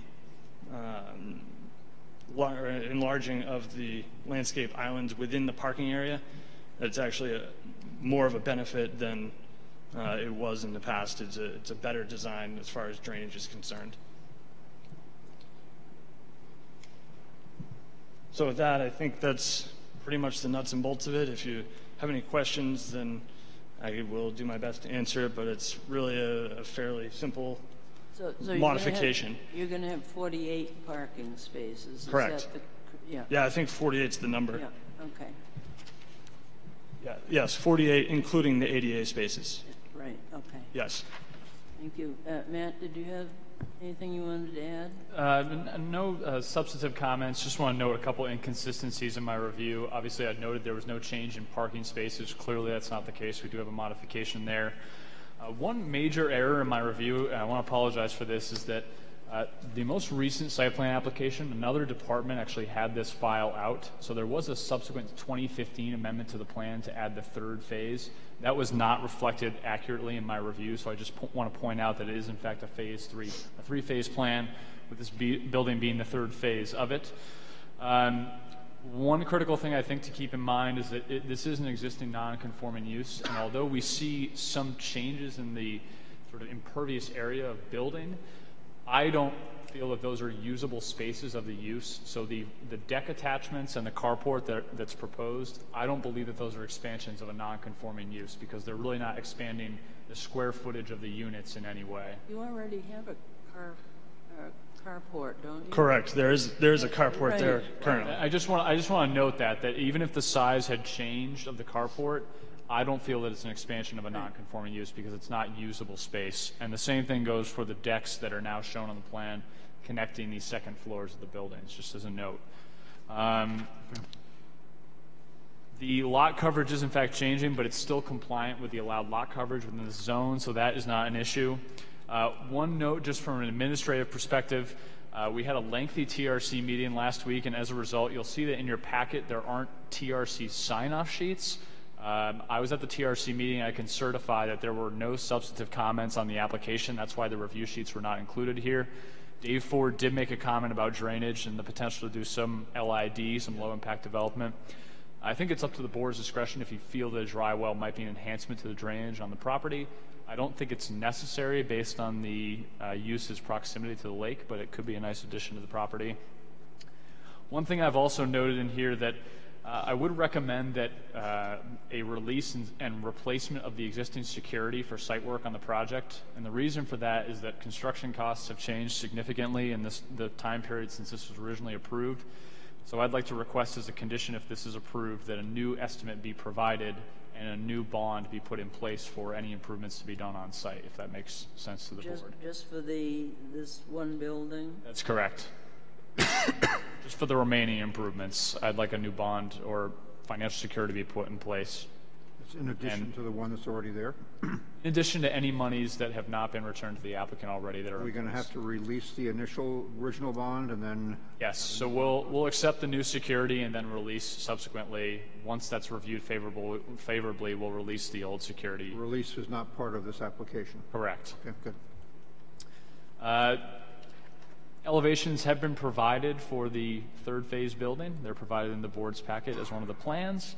And with that, I have no additional comments on this application. I do feel it is complete as presented with the amendments presented today, which I think provide clarity to the application. Thank you. Questions? I like the change. I like the aesthetics. It makes a much nicer structure. At the same time, I guess there's some real issues with siltation and runoff into Crescent Lake. And it is a rather shallow water body, and so therefore anything that goes in can really affect things. And it seems as if there is an increase in non-permeable surface. And you also look like you're having some landscaped areas there. And if those landscaped areas were made into rain gardens, that would probably alleviate some of that issue and reduce the runoff from a storm event. And that would be a recommendation that I would make. And if you're landscaping, it is not terribly difficult to make that change and to you may have different vegetation in there, right, but it is not it's not a big change, and it still has the vegetation, so it's going to be a landscaped area. Is the building proposed to be guttered? The other two are guttered. Yeah, I mean, one potential idea is in the landscaped areas that are between the buildings, you could kind of create a rain garden area in there and pipe the gutter runoff directly into that rain garden. Right. That might be something that this board could recommend as a condition if the applicant is willing. Just sort of improve that landscape area there. Yeah, we're willing to accept that. Okay. I mean, it's true that Crescent Lake is part of what you're selling in your motel, so you don't want to. Yeah. Right.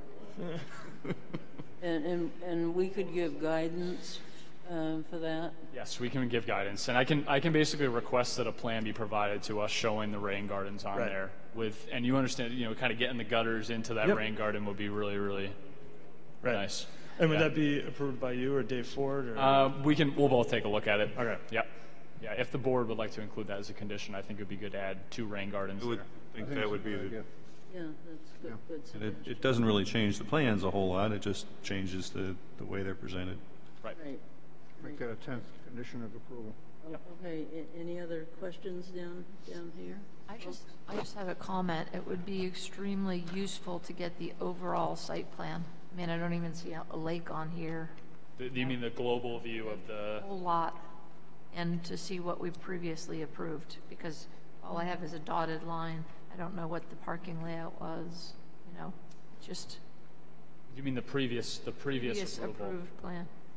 So just in the future, it would be good to have that in our packet, just so that we could... That's a good point. We should have included that, you're right. I can tell you the lake is over 300 feet in this direction. It's way down the hill. Probably, it's probably about customary to see the whole site. Yeah, no, it's a point well taken, Vaughn, because honestly, I had to go back to the old approval several times to figure out what had changed since the last one. So while I did that, I think board members should definitely be provided with that information. So we'll make sure that in future applications that happens. It's a good point. Okay, so this application is complete. All the required documents. So moved. Okay, motion's been made. About a second. Seconded. All in favor, please say aye.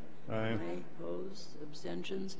Okay, I can open the public hearing, but I don't see anyone that's going to come rushing up to comment. So, Matt, do you have some conditions? I do. So I've recommended 9 conditions with a 10th to be added. The first is a standard condition incorporation of the 2 plans as presented. And I just want to make sure that we make clear that the most recent version being the 11/13/2018 plan presented in the packet or presented tonight. The second being the front elevation plan, also included in your application packages. Payment of all recording fees being condition number 2. Incorporation of all the documentation submitted in the application package being number 3. An as-built plan stamped by an LLS to be provided to the town following project completion, verifying the location of the building footprint in compliance with the presented plans. Condition 5, a letter of compliance with ADA based on the new site design shall be submitted. All lighting shall be compliant with Town of Wolfeboro lighting ordinance as certified by the plan set and the application materials, which obviously this is sort of that's an implied condition, but it's in there anyway. This notice of decision shall serve as an amendment to, but not fully supersede, all elements of the NOD from January 3rd, 2012. And this really should be amended to the 2015 date, so I'll provide that to Kathy if the board is comfortable. And again, that was just an error of my review. The applicant shall post a revised financial security to be reviewed by the town's engineer at the cost of the applicant for remaining site improvements reflecting the current construction costs. And I'd like to remove condition 9. That's actually a duplicate of condition 4. and replace condition 9 with 2 rain gardens to be constructed with a revised plan to be provided to the town for approval adjacent to the proposed Phase 3 building. And that would be assumed in the landscaped areas on this map? That's correct, within the areas shown as landscaping areas between the buildings. Anything else? That is it. What's your 129. timetable? Do you have any? Really? Right away. This was kind of a... It's a good thing I went to say goodbye to it today. I remember when it was built.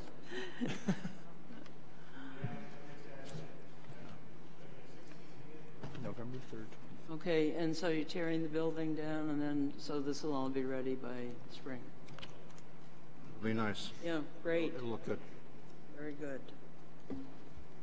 Okay, I'm going to close the public hearing, and if any other questions or comments on this application? Except possibly I move that we motion. accept the application Good. with the, That was a motion with the conditions. with the conditions Okay. that have been stated. All right, motion has been made. Seconded. And seconded to approve this application with the conditions indicated. All in favor, please say aye. Aye. Aye. Opposed? Abstentions? Okay, great. All right, Thank thank you you very much. much. Good. Okay.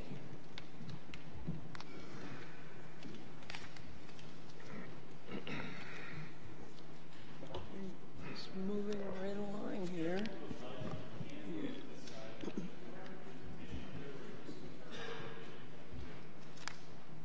Can you be quick?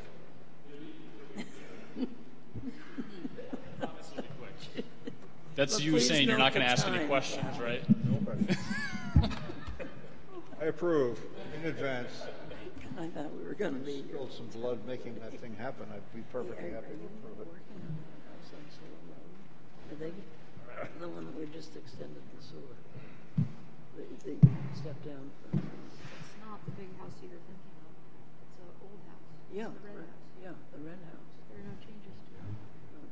So they're not going to tear it down. No, no. We just want to connect with the sewer. No, it's a wonderful net. That's great. Okay, good. Glad you're not tearing it down. Told them not to. Madam Chair, whenever you're ready. Oh, sorry. I've always wanted to say that. Okay.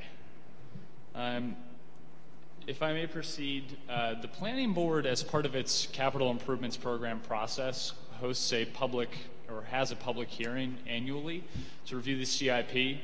This is not a statutory requirement, but I think it's a really excellent action by the Planning Board to solicit public comment, though we have no members of the public here tonight, but it does give us an opportunity to present the plan on community TV. Thank you, Tim, for taping this, and gives the plan some nice publicity, I think, because it is an important tool for us as we move forward with the budgeting process and warrant article formulation process. So the CIP was voted on just 2 weeks ago by the CIP committee, and I'm going to quickly walk you through some of the findings of this year's CIP, which is a 10-year program, and hopefully answer any questions you might have.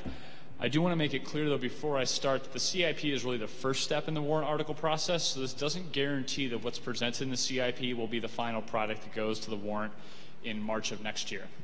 But let's start off with just a little bit of background. The CIP committee, and this doesn't include staff members, the CIP committee was constituted this year of 8 different representatives, Kathy and Mike representing the planning board, with Kathy being the chair, Joyce Davis, a member at large, Bob Lohman, the budget committee representative, new this year, Linda Murray, not new this year, a part of the process for many, many years, Suzanne Ryan, a member at large, Jim Schildnick, who unfortunately we believe this is his last year on the CIP committee, but a really fantastic member for many years, and Paul Whalen as well, who was been very involved with the Master Plan Community Facilities chapter, and has really taken to a lot of the planning processes here in town and was a really great member of this year's CIP as well. So that's just a little bit of background on the committee membership itself. For the town, the CIP process was authorized technically in 1987. As Mike knows, as part of his exhaustive history, though, it's gone through many different forms and really existed in many different formats. And I think that we've really, one of the things I'd like to focus on is that we've really improved the process and I think the final product in a lot of ways, but it was authorized nearly, let's see, doing the math here, 40 or 30 years ago, rather. The primary goal here is to prioritize our large capital projects, and I'll get into what those really are in just a few seconds here, in the context of the master plan. The CIP is a planning board process and ultimately a planning board document. And the idea here is that the projects presented within it should be really in harmony with what's presented in the master plan, specifically the goals and recommendations contained therein. And I think a lot of the project work that you see this year lines up quite well with what we have in even the 2007 plan, though we know that we're developing a new plan as well. Projects are initially submitted by department heads for review by the CIPC. In some cases, those projects go through several iterations. In some cases, the projects are new and information needs to be gathered as part of the CIP process. Certainly that can create some issue as we sort of do paper scrambling, but I think the reality is that for department heads, this is really an important part of their process in getting the warrant articles ready for public consumption. So I think that's why we run into some of those issues. Then the projects are reviewed by the CIP committee. The CIP committee asks questions, some of them clarifying, some more strategic in nature. But really the CIP's remit is to prioritize and assign these projects based on the presentations made by the department heads. And I'll get into that again in just a few seconds. Ultimately, the draft CIP is prepared and then presented to you, the planning board, for adoption. Fortunately, in Wolfeboro, the document is so useful that we actually have the Board of Selectmen sort of clamoring for the document already, and the Budget Committee also looked for the CIP spreadsheet as a really, really valuable resource as part of their budgeting process. So this isn't just simply a paper exercise, it really is an important part of our process here in town. So let's jump into some of the numbers. To give you a sense first of our 2019 projects, and again, this is just really one of the 10 years that we're looking at in the CIP, but this is really the year that we focus on because it is the first step in the warrant article process. If we break down the project funding by type, you'll see that, start with the biggest category there, the purple category, that's the capital reserve account withdrawals. We have $1.7 million proposed in 2019 to be withdrawn out of our existing capital reserve accounts, and I'll talk about those in a few seconds here. And that's 35% of the proposed project work in 2019 of the warrant articles only, or warrant article-based projects. Coming in second, really in a tie here, we have two elements at about 24%. You'll see there's a slight difference in the numbers themselves, but that's general fund projects that need cash authorization, and also a project coming out of the electric fund or the enterprise fund that's funded through rates. Those two both make up 24% respectively. The remaining 17% proposed for project funding in 2019 of the CIP projects is settlement-based, and that's on our sewer side of things. We have projects that come directly from the settlement that we received as a town several years ago, and you can see those within your CIP documents. But that's a general breakdown of, for 2019 projects, how they are proposed to be funded. And please stop me at any time if you have a specific question. I'm happy to answer it. Just to give you a brief history about the request in the CIP and how that has ultimately translated into voter authorization, I think this chart is incredibly telling. You'll see when we look back at 2006, there was a huge discrepancy between what the CIP requested and what the voters ultimately approved. I think there are a lot of factors there. That was right before the economic downturn. But as we move out to more recent years, we see a lot more harmony between what is requested and what voters are approved. And I like to believe that's because the process has become predictable, it's because the community has a better understanding of the needs, and it's a sense of really the voters having confidence in what our department heads are proposing as part of their project requests via the warrant. So I really think this is incredibly important to show some of the discrepancy between these two numbers over time. Looking out more sort of globally or on a longer term schedule, this is going 2019 out to 2028. This is the total CIP project cost, and I really want to make this clear. This is the amount of projects that we'll be doing for the capital projects in these respective years. This does not reflect the actual tax impact of those projects. And I'll just give you an example looking at this. You see the massive spike in year 2022 there. The reason for that is that we've identified the public safety building as a project in 2022, which right now is estimated to be a $12 million project. That $12 million would not hit the voters in full that year because we believe the project would be bonded. So it's really deceiving because it shows a massive spike here, but really the tax impact will be spread upon a period of 20 years, moving all the way out to 2042, if that is actually a 20-year bonded project. So it's really important to recognize that this is the cost of the projects, not necessarily the impact that the project would have on the tax rate. But you can see that generally in this year we're up near about $5.2 million in total project cost, going up a bit in 2020, back down to about 5.2, 5.3 or 4 in 2021. That spike in 2022, then dropping significantly out in 2023, and then sort of variable moving out into outer years. I hope this is sort of obvious, but we have sort of a decreased level of confidence as we go into our out years of our CIP. It's very difficult to have accurate budget estimates for a project that's going to be done in 2027. So the reason you'll often see sort of a decline in project costs is simply because department heads are not comfortable putting real hard numbers behind their project requests at this time. In some cases they are though, and I think the more that we can have those numbers assigned to a project, the better sense we can get of what the long-term impact is. So let's now look at projected tax impact. So this is quite variable, as you see here, and again, this is actually the amount, based on the CIP projects, of tax impact. So based on the projects we have for 2019, that's a tax impact of about $2 million. In 2020, it's a tax impact of $4 million. $4 million again, dropping down to $2 million in 2022, up again to 3.8 in 2023. So this gives you a sense of, based on the projects in the CIP, what sort of impact will it actually have to our tax rate. Any questions here? Projected debt service, this is for bonded projects, looking out over time. And what this does is actually looks at our existing debt service that we have as a town for bonds and injects the projects that are identified in the CIP as bonded projects only moving out over time. One thing you'll see right away here is that in 2023, you do see a spike. Again, that is because the public safety building is proposed to be bonded, and that project would hit in 2023, the year subsequent to the vote in 2022.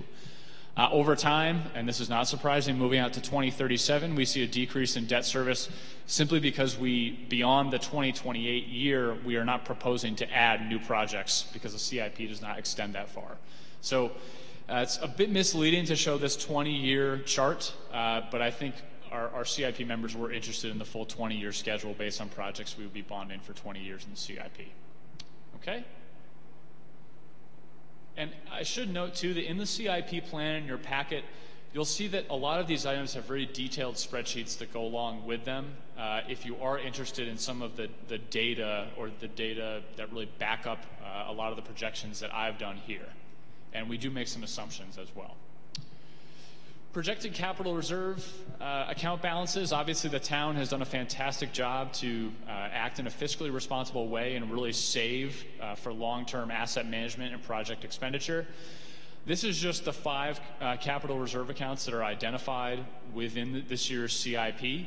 The bright pink there is the fire department apparatus capital reserve, which has been used to purchase apparatus there for several years. The dockside parking lot capital reserve account, the wastewater treatment plant capital reserve, the DPW vehicle replacement capital reserve, and the public safety building and public safety building parking lot capital reserve accounts. And what I've tried to do here is take the projected expenditures out for the 10-year period and actually deduct those while also assuming that there will be a regular contribution on an annual level and determine where we may have some issues where we're actually potentially overexpending our capital reserve accounts based on the project expenditures. It's not super meaningful this year, but last year we actually recognized an issue as part of doing this with the fire department apparatus capital reserve. They were scheduling to expend have a large expenditure for a truck in a year where they would have created a negative balance in the capital reserve. And based on that projection that we did, they actually adjusted the schedule for the trucks, and we've remedied that issue, so you see a positive balance there. The one thing to point out here, you see a small negative in 2021. That's on the dockside parking lot capital reserve. The reason for that is that based on our projected contributions to the dockside capital reserve and the estimated project cost, we have a potential funding gap out in 2021 where basically the amount that we've saved may not cover the entire amount to be expended on that project. So that gap there could be funded either via an increase in the capital reserve contribution in either 2019 or 2020, or by potentially just budgeting cash as part of the 2021 budget as well. Does that make sense? Does that make sense? Okay. Now, I'm going to try and breeze through these because hopefully you've had an opportunity to review these in your packet, and you certainly will after this meeting as well. They'll be talked about quite a bit as part of the warrant article process, but I'm going to quickly breeze through the 2019 proposed projects. Again, please stop me if you have any questions. The first project comes from the electric department. This is the second part of the Phase 5 voltage conversion, and particularly this is substation number 4 construction. This is a $1.13 million project. And it's part of the phase project to, again, upgrade the voltage around the town. And this is particularly focused on the substation at Laner Street. There's been a lot of discussion about this. And actually looking at this, I think I should make a revision to it because I identify it as substation number 1 in the narrative, but it's identified as substation number 4 above, so I'll make sure I review that discrepancy. But this is for the replacement of the substation or reinstatement of the substation on Laner Street. And again, it's a $1.13 million project. It is proposed to be paid for out of the Electric Enterprise Fund, so there'll be no impact to the tax rate as a result of this. It will be bonded based on the cost of the project, but it is proposed for 2019, and Barry is actively planning for this project right now. Moving to the Public Works Department, this is a great example where on an annual basis, $170,000 are contributed to the Public Works Capital Reserve account for vehicles. But for 2019, we're actually planning expenditures of $370,000. And it's because we built up that fund balance in the capital reserve. Particularly, we're focused on replacing HD10. It's a 1.5-ton truck. HD19, which is a loader, and the replacement of solid waste 1. Like anything, though, this plan is dynamic. We've just had an issue with our grader, as Brad knows, so there may be some adjustments subsequent to the CIP process that won't be reflected here. But when the CIP was going on, this was what was projected for 2019, bringing that total expenditure up to the $370,000 proposed there. But again, the tax impact only being the $170,000 that are contributed annually to the Public Works Capital Reserve account. Annual road maintenance, this is, you can see the list of roads scheduled to be upgraded there. This is $800,000. Last year it was $870,000 because the Railroad Ave layout was added to it. This year is proposed for only $800,000 for the projects listed there. I would also note that Dave Ford has proposed some work in the Winter Harbor watershed. And one element of that is actually the drainage work that you see noted in line 5 there on Partridge Drive. That's a critical area within the watershed and something that Dave has prioritized and something that the Cyanobacteria Task Force, which we'll talk about a little later, will be looking at. But Dave has proposed those upgrades as part of the drainage element to that road. So that's included in that $800,000 there. This is a general fund appropriation, so it must be authorized annually by the voters. Dockside building restrooms expansion and improvements, a bit of a complicated project here. This was actually authorized by the voters in 2018 for $150,000 due to understandable overcommitment and a lot of responsibilities for our public works crews and the inability to bid the project out. We've actually delayed the project out to next year. With that delay and the increase in construction costs, the project has gone up significantly in cost to $295,000. What's being proposed as a result is to encumber reappropriate the existing, carry over the existing $150,000 appropriation, and then authorize an additional $145,000 to cover the funding gap necessary there, so that the project could be done in 2019. The existing slash expanded dockside dock capital reserve account contribution, this is just a capital reserve contribution. There are no 2019 projects actually proposed, but I do want to point out that we have received a more accurate estimate for the work to be completed at the dockside docks, both for the existing repairs that are sort of more need to be done more imminently, and also the potential expansion of the docks as well. That's sort of a secondary project. We received a cost estimate for that was significantly higher than we had anticipated. So right now the plan is to continue to contribute to a capital reserve fund in order to build our balance. So ultimately, when the appropriation is necessary, we will have some money to buy down that impact. I want to note that this is a project where the CIP committee, I believe, and please correct me if I'm wrong, Mike or Kathy, was presented with either a $100,000 or $125,000 contribution. The CIP committee, based on the kind of the urgency of the project and the cost, actually increased this contribution to $175,000. So this is one project where the CIP really played an important role in making sure that enough funds are potentially allocated to the project, make sure it gets done. Pleasant Valley Road Bridge and Heath Brook. This is a project that is somewhat interesting in the fact that it's a NHDOT match project. It's an 80-20 split. Maybe Brad can, if there are any questions, answer any questions about the funding split. But the total project cost here is $1.38 million, including all funding sources. The town has appropriated some money and already spent some money on it, but we have $148,000 remaining to be raised via taxes in 2019.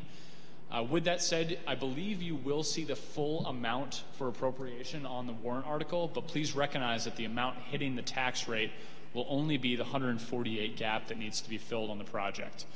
This was one of the more complicated projects that the CIP committee reviewed this year.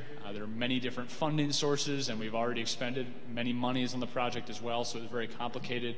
But the important part is that it is an 80-20 split, and the $148,000 is the gap that needs to be made up. The dockside parking lot, this is a project that has been deferred over time, particularly because of the urgency, again, of the dockside repairs that are necessary to the wall and the existing docks down there. We don't feel it's smart planning, frankly, to make improvements to the parking lot if it's only going to be destroyed potentially by construction equipment going in and out.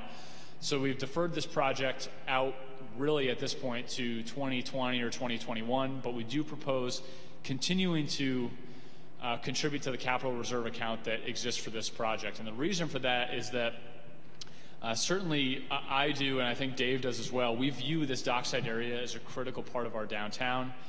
Combined with Cape Park, it's such a valuable resource for the community, and whatever solution we ultimately come up with for the parking lot, and I realize solutions were explored several years ago, we want it to be a solution that the community is happy with and really pleased with. It's such a strategic area in our downtown, so we want to have adequate monies available to do the right thing here.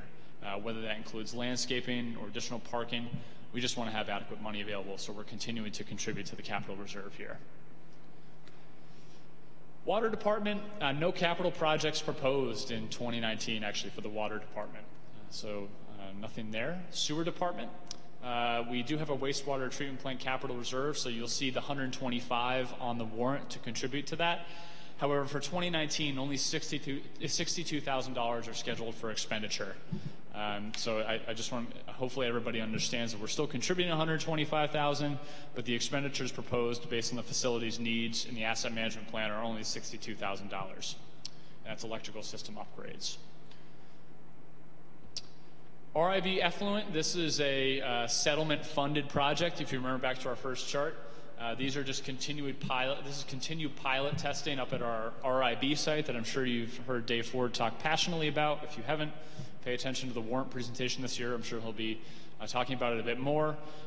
This is obviously an innovative system that we're working on up there. If you haven't had a chance to go up there, I think Dave always looks for an opportunity to get out of the office, and I'm sure he'd be happy to show you around as well. So please feel free to reach out to either myself or Dave Ford to get a tour of what we're doing up at the RIB site. It's some pretty innovative stuff, but obviously there's a cost associated with it, and we need to continue to pilot test. So that's what that $500,000 are allocated for 2019. Similarly, it's another $500,000. That's also a portion of that to address the administrative order by consent from NHDES with additional construction projects. There are two separate contributions there. They're both settlement funded, but they're viewed as two separate projects by Dave Ford, totaling $1 million. Fire department, you'll see a capital reserve contribution on the warrant, again, to build up the fund balance. There are no purchases proposed in 2019. They've just purchased a new truck, though. They're under agreement for that, which was authorized by the authorized by the Board of Selectmen this year. The police department is proposing to set up a communications capital reserve account. This is in the interest of saving money progressively and limiting the impact of the tax rate, because they need to purchase a new dispatch console system in 2022. There's a relationship, obviously, between the new public safety building and that dispatch console in 2022. They are occurring at the same time. But the police department wants to ensure that regardless of what happens with the public safety building project and its approval by the voters, they have the ability to upgrade or perform this necessary upgrade to their dispatch system when that time comes. So they're proposing a $102,000 contribution to a capital reserve to be newly created, and that $102,000 would be consistent out. That really came from the CIP. It did.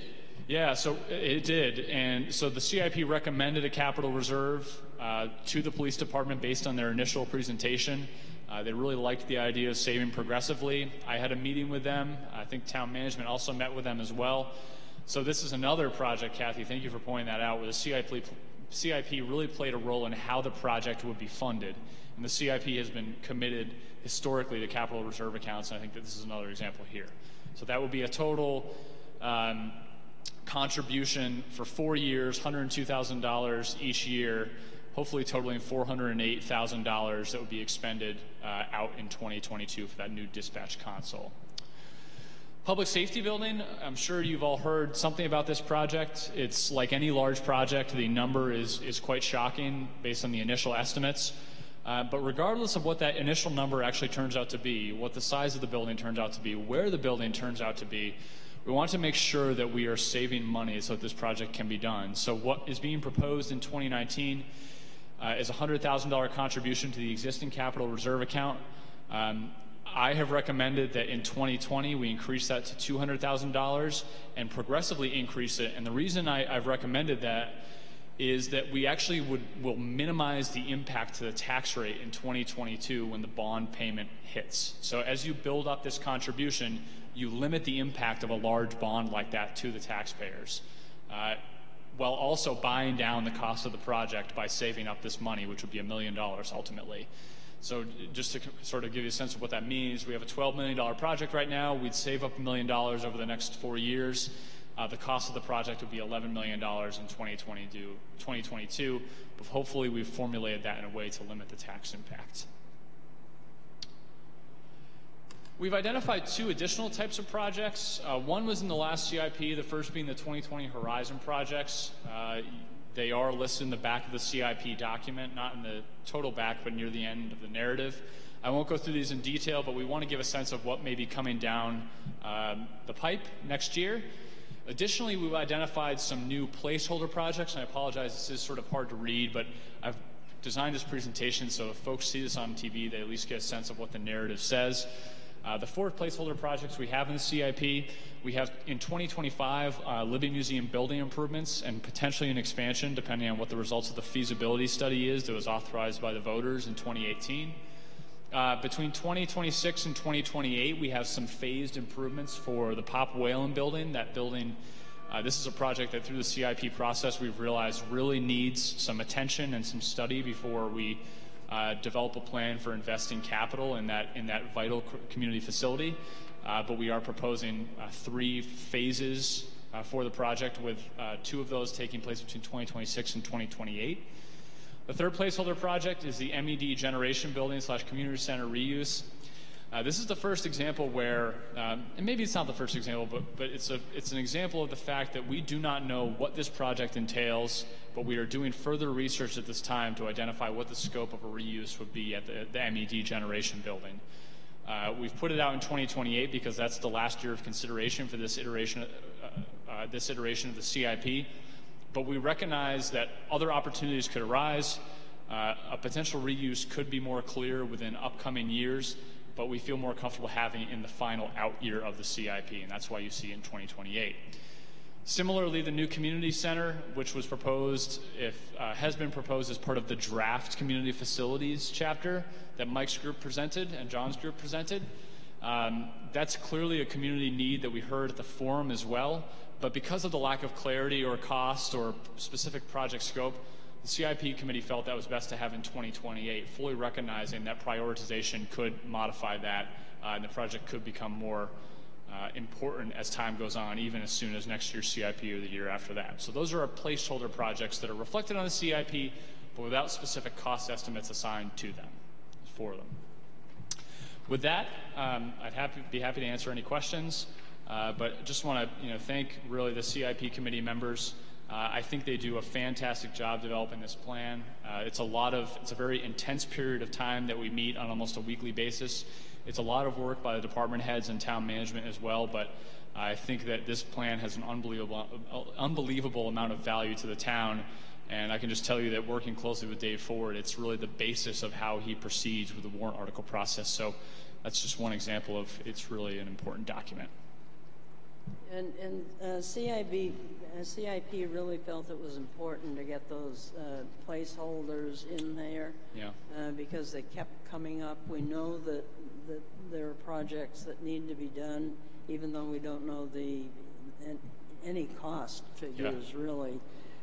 But I mean, it's important for people to see the whole picture, because we've got a lot on our plate, and people, they need to know that when they're going to vote on these things in March, and knowing what's coming ahead for us. So. Yeah, Pop Whalen is a great example where the Pop Whalen project has been on the CIP for, I think, 3 or 4 years as a dehumidification project.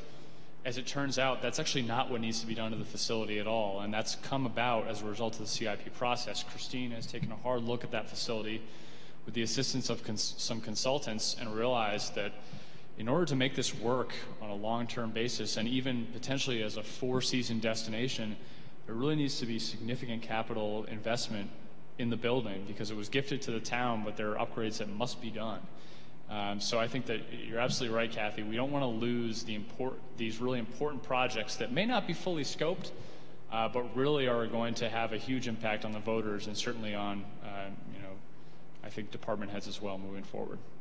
Well, the Libby Museum is a good example where they've now defined a lot of the issues with the building, and now, they need to determine how it's going to be dealt with. That's one of Brad's favorite projects, I guess. But it's just a good example. It's our building. We've got to deal with it. Right. And then you brought up the RIB site. I went up there with Linda and Dave and Dave Ford. I really think it would be a worthwhile trip to take the planning board and maybe conservation up onto that site in the spring. Don't you think so, Brad? I mean, it's just unbelievable what has been done up there. The infiltration site? Yes. Yeah. It's a real remarkable job of engineering up there. Right. And if you get Dave up there with his maps and figures, he is unbelievable. He takes UNH students up there, engineering students, on I think a semester, every semester pretty much, and walks them through the site. And even if you don't have a good understanding of effluent disposal, which I did not, it's amazing to see what we're doing up there and why we're investing so much money in making that solution work. Right. And the replantings, and it's unbelievable. Oh my God, it just goes on and on. And so it's impressive. Yeah, I think, and certainly if the board is interested in organizing some sort of field visit, we could definitely make that happen. Seriously, Dave, you'll get Dave in his element, first of all, and he gets to get out of the office, so I think he'd be more than happy to take us on a guided tour up there.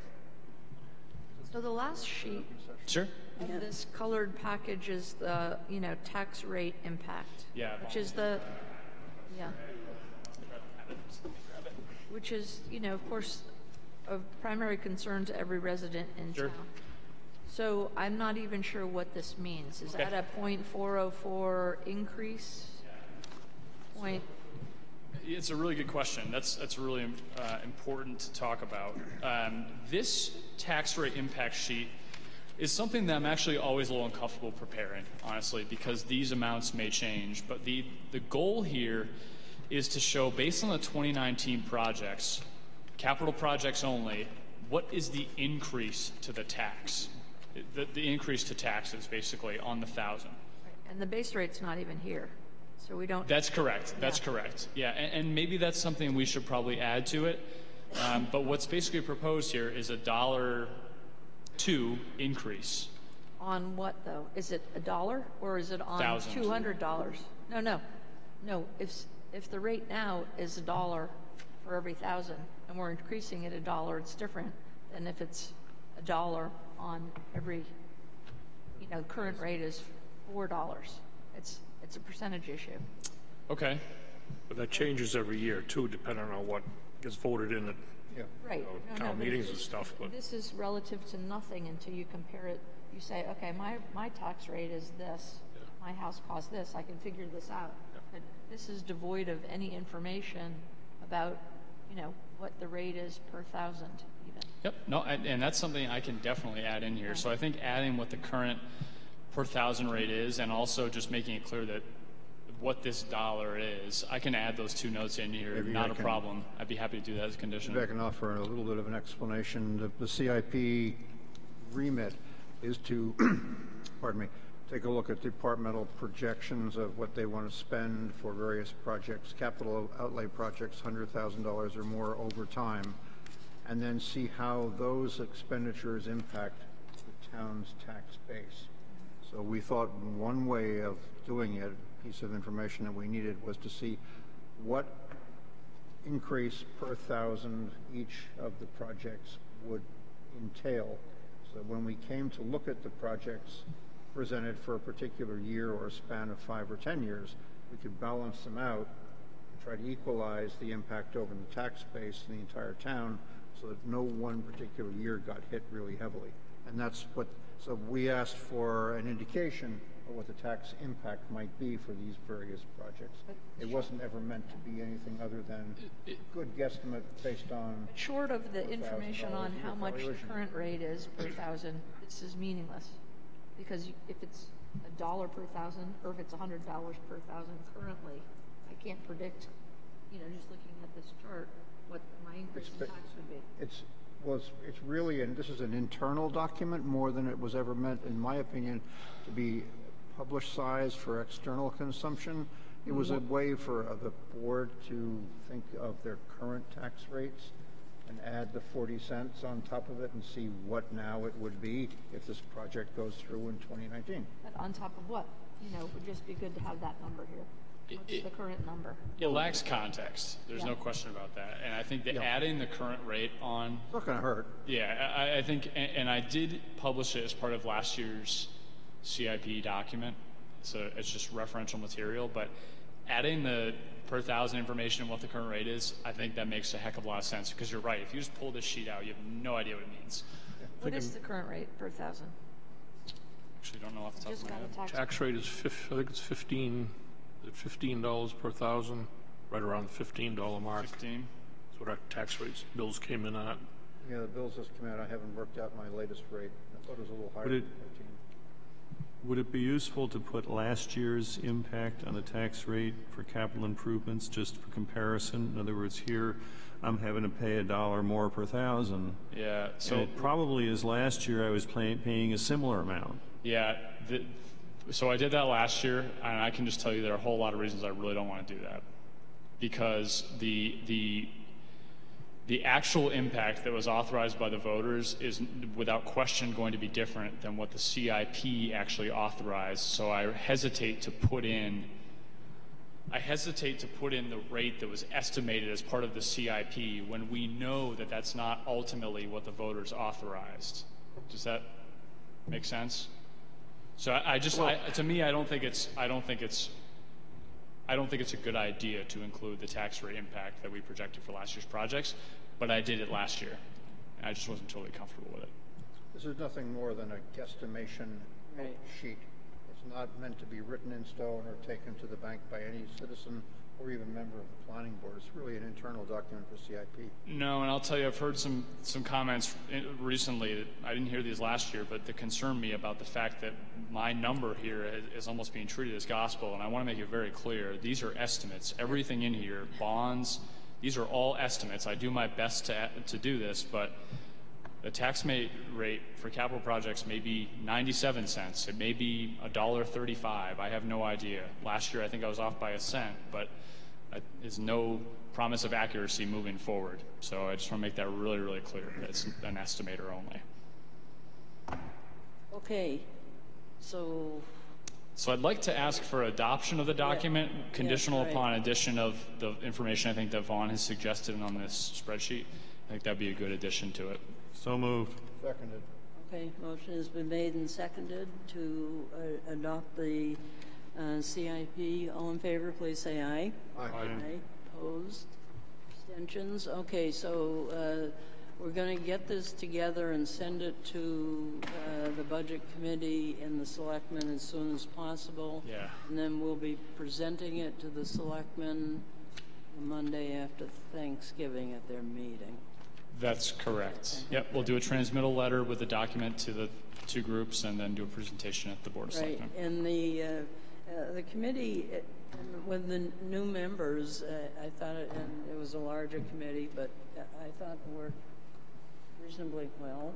Yeah, I thought we increased the number of members of the public by 100%. We doubled, as a matter of fact. We now have 4 of them. And 2 are veteran members. 2 are brand new this year. The new members, I thought, were very helpful with their input. Right. Made some good contributions to this Right. committee overall. And of course, we had a new town manager, too. And a new town manager as well. She attended all the meetings, so. But we're all going to get together again because we're always trying to come up with the perfect CIP, and so we're still working toward that. Yeah. So we're Yeah, and I gonna think kind of that- regroup and. Yeah, and I think Joyce and Jim may potentially be gone, so I think indirectly the board's done some nice succession planning to get new members on that may Right. potentially serve in the future.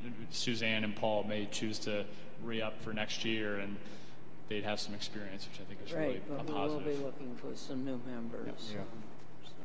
I have 4 possibilities. Okay, great. Getting Okay, let's see, the next item, the Cyanobacteria Task Force, that's a new task force appointed by the Board of Selectmen, and apparently, well, I thought they said they wanted a planning board member, but the minutes said that I was the planning board Yeah, and member. Does anybody have any objections to I that? question why this is even on our agenda. You're being appointed as okay. a citizen. Well, but I will report back to you folks as there's any